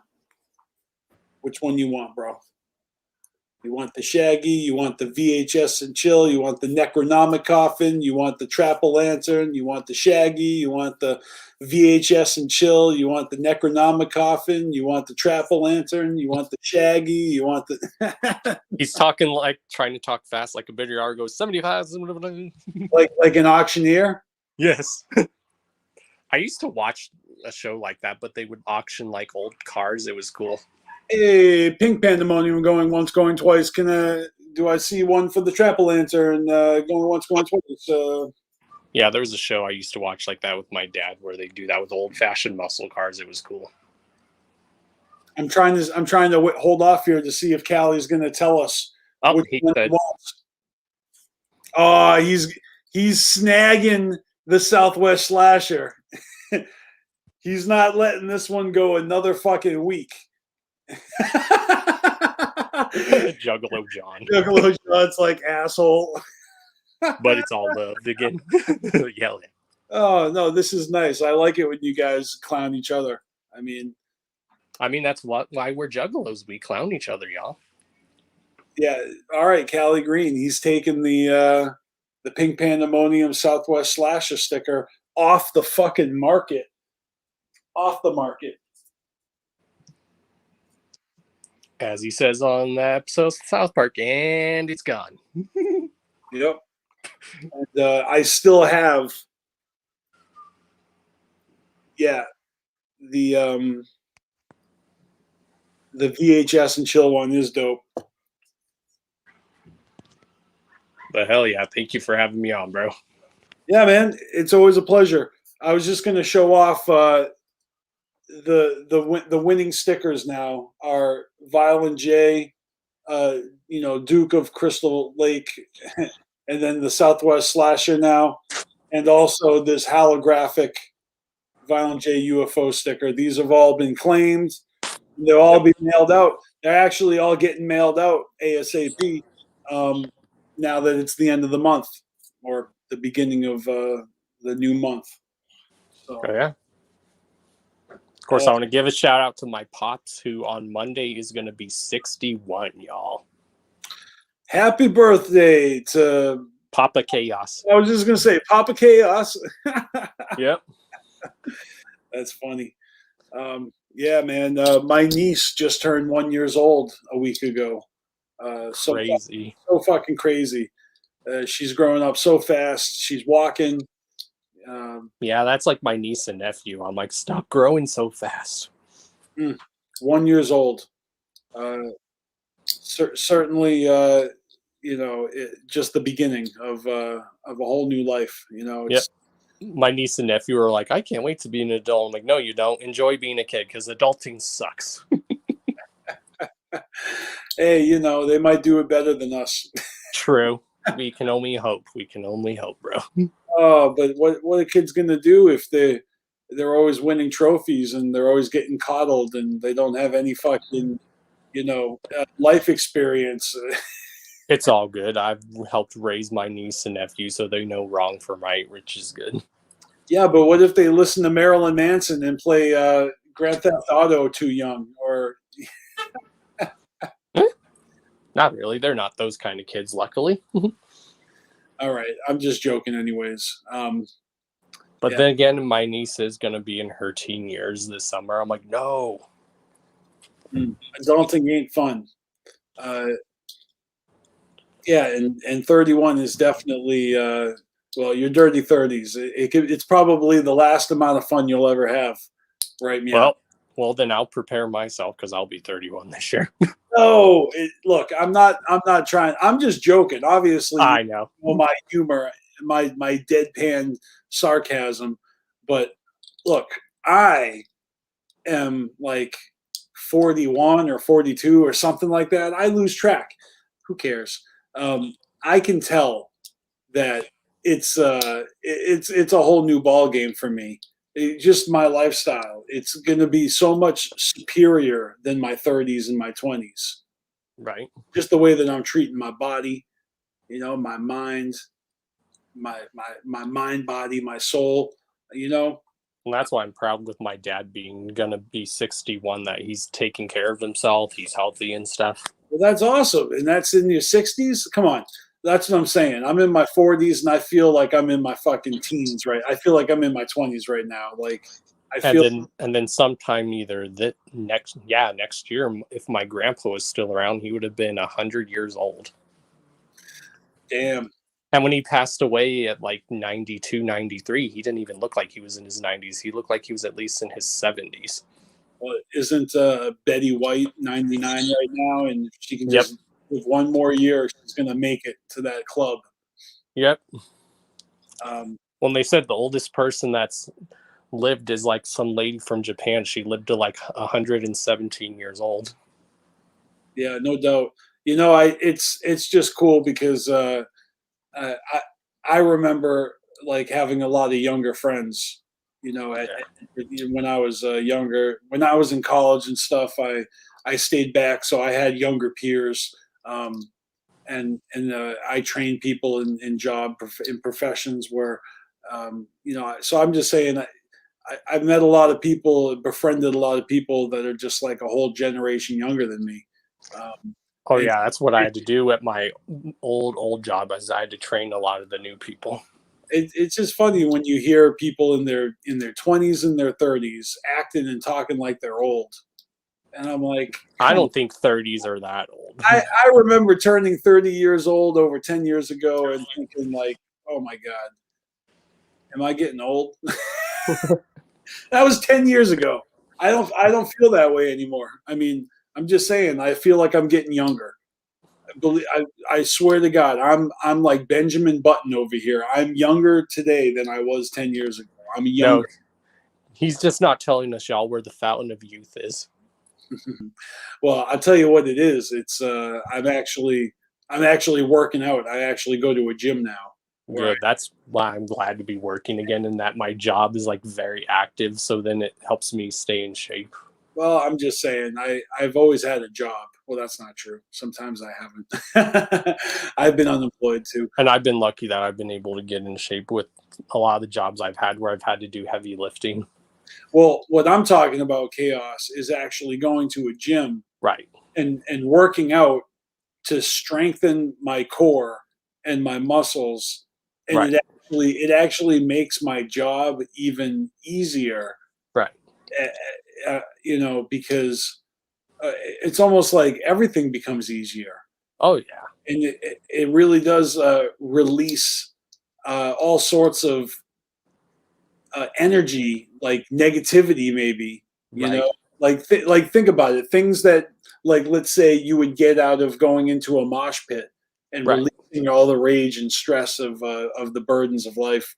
And I'm just saying, I think I might have unlocked the key to like tapping into that in a gym, you know, right, and using exercise as a positive, you know, addiction in my life to.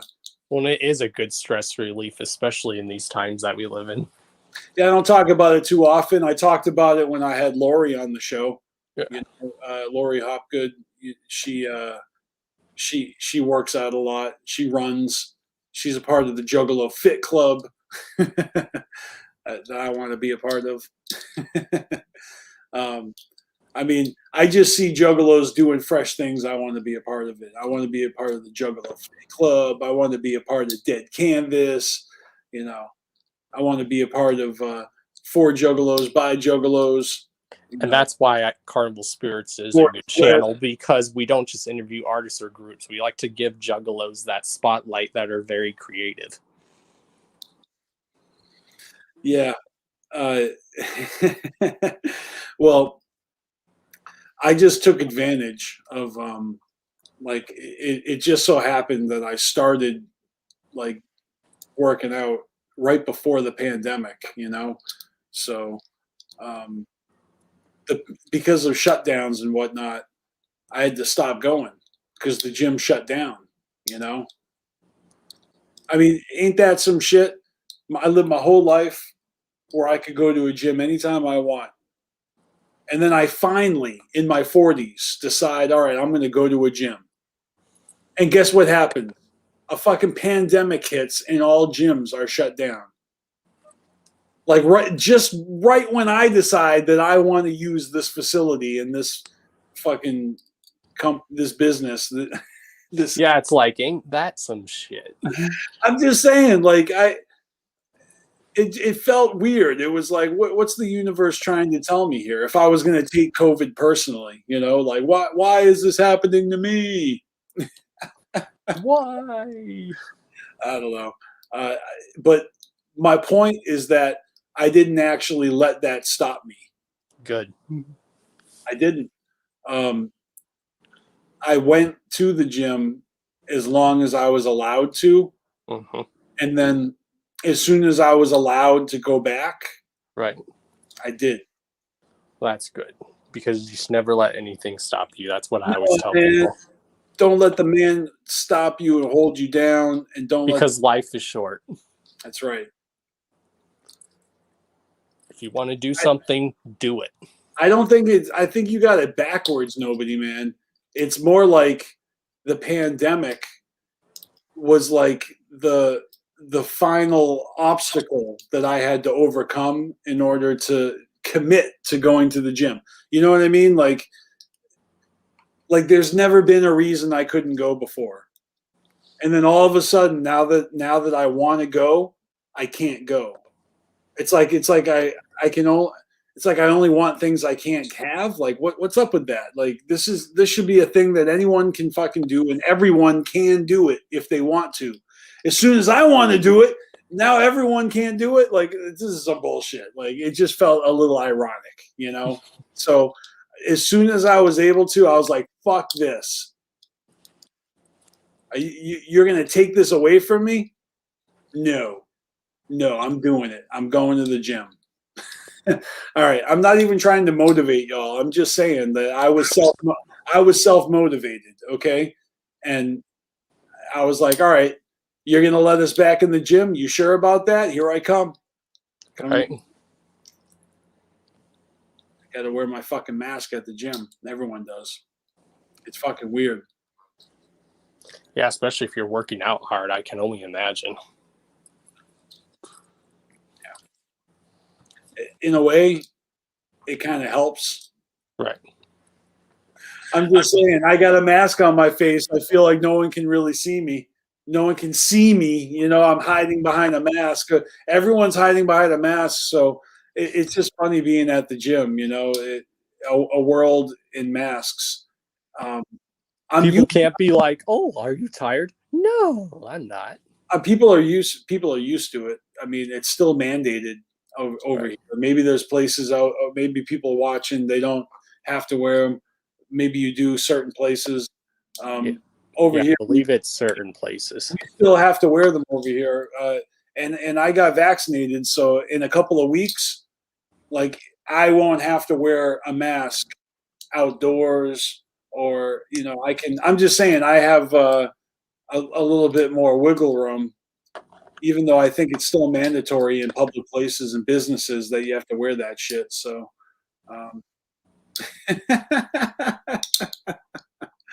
Hell yeah. Is it obvious I'm trying to milk this show to the top of the hour? 5 more minutes? 5 more minutes, chaos. Bullshitting with BeastMaster. What do you say? Yeah, I really got nothing else to talk about either. So if anybody watching has any questions or anything they want to share,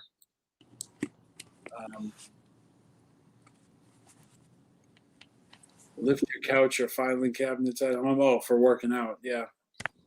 Well, see, I got a free gym membership through my insurance at my job, so that's kind of a plus right there, right? There you go. Because you know that could be a deterrence if people can't afford memberships and stuff. But I mean, if you can afford HBO Max or Disney Plus or Spotify Premium or Hulu or Peacock or Netflix. All that other stuff. There's a million fucking things out there. You're paying 17 different chicks OnlyFans to see their hoo-has, you know. That song by Madchild was dope though. What else have you not you, but I'm saying what else do people waste their money on? You know? A million things. Yep. A million fucking things. So I just wasted some money on some fucking Pineapple Express. Don't mind if I do. Now you make me want to watch the movie Pineapple Express.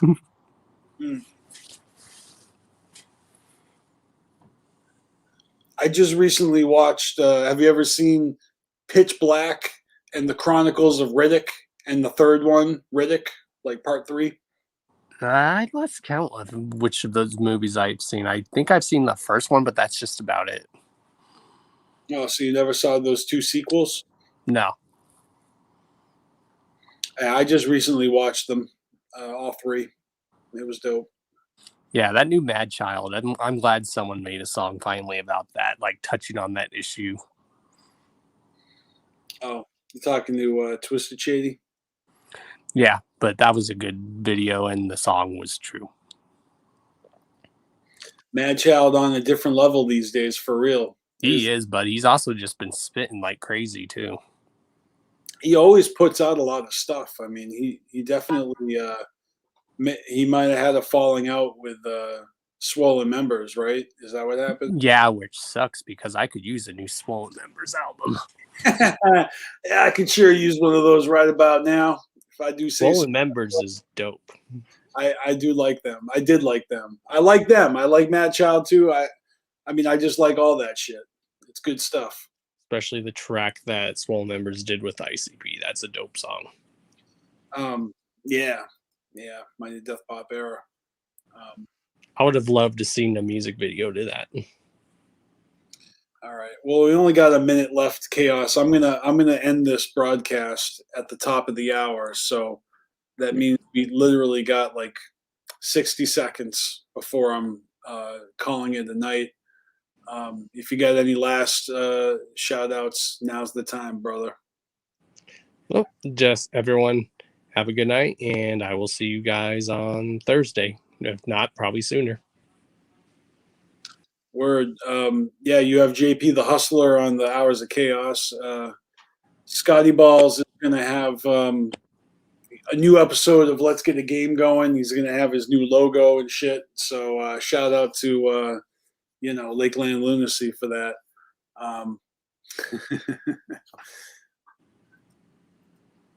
Let's see. Gotcha. Oh, he didn't have a falling out. He just moved to Cali, and Swollen Members' family live in Canada. So he didn't like have a falling out. I just made that up. I made that up. Sorry. So who knows? Maybe we can still get a Swollen Members album. I was misinformed. I was under the impression that they had a falling out, but I don't know everything. Maybe that was something that happened and was patched up like mad quick. You know what I mean? Either way, it does amuse me when public figures that rock together turn on each other and make a public spectacle of the whole debacle. And then they come out and say, okay, we cool now. Yeah, they reunite, Okay. Ivy Killer just confirmed. They said when they come to Canada, they do Swollen Member shows. That's Yeah, good right. to hear. So they're cool. That's what's up. Who knows? Maybe we do get a new album. That's right. It's just all about getting recording time, studio time for the the new West Coast California boy.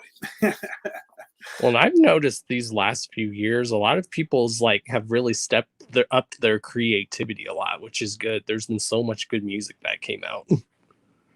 Yeah. So I'm looking for definitely check out those Spotify accounts, Carnival Spirits playlist monthly, the BeastMasteR weekly radar, the Fago Lovers Prepare for the Worst mixtape. Check out 8 Up Arts YouTube channel. Check out his music. I'll have links later tonight down below. Definitely check out deadcanvas.com. Trying to think if I forget anything, the links will be below. Shout out to Mac Daddy Mills, MDM, and his Volume 4 release, and I'm gonna have links to all that shit down below. I love you, motherfuckers. Peace the fuck out. Chaos. Have a great night. Oh yeah, you too, bro. All right. I'm BeastMaster. You guys are fucking awesome, and always remember to fuck the fuck off, motherfuckers.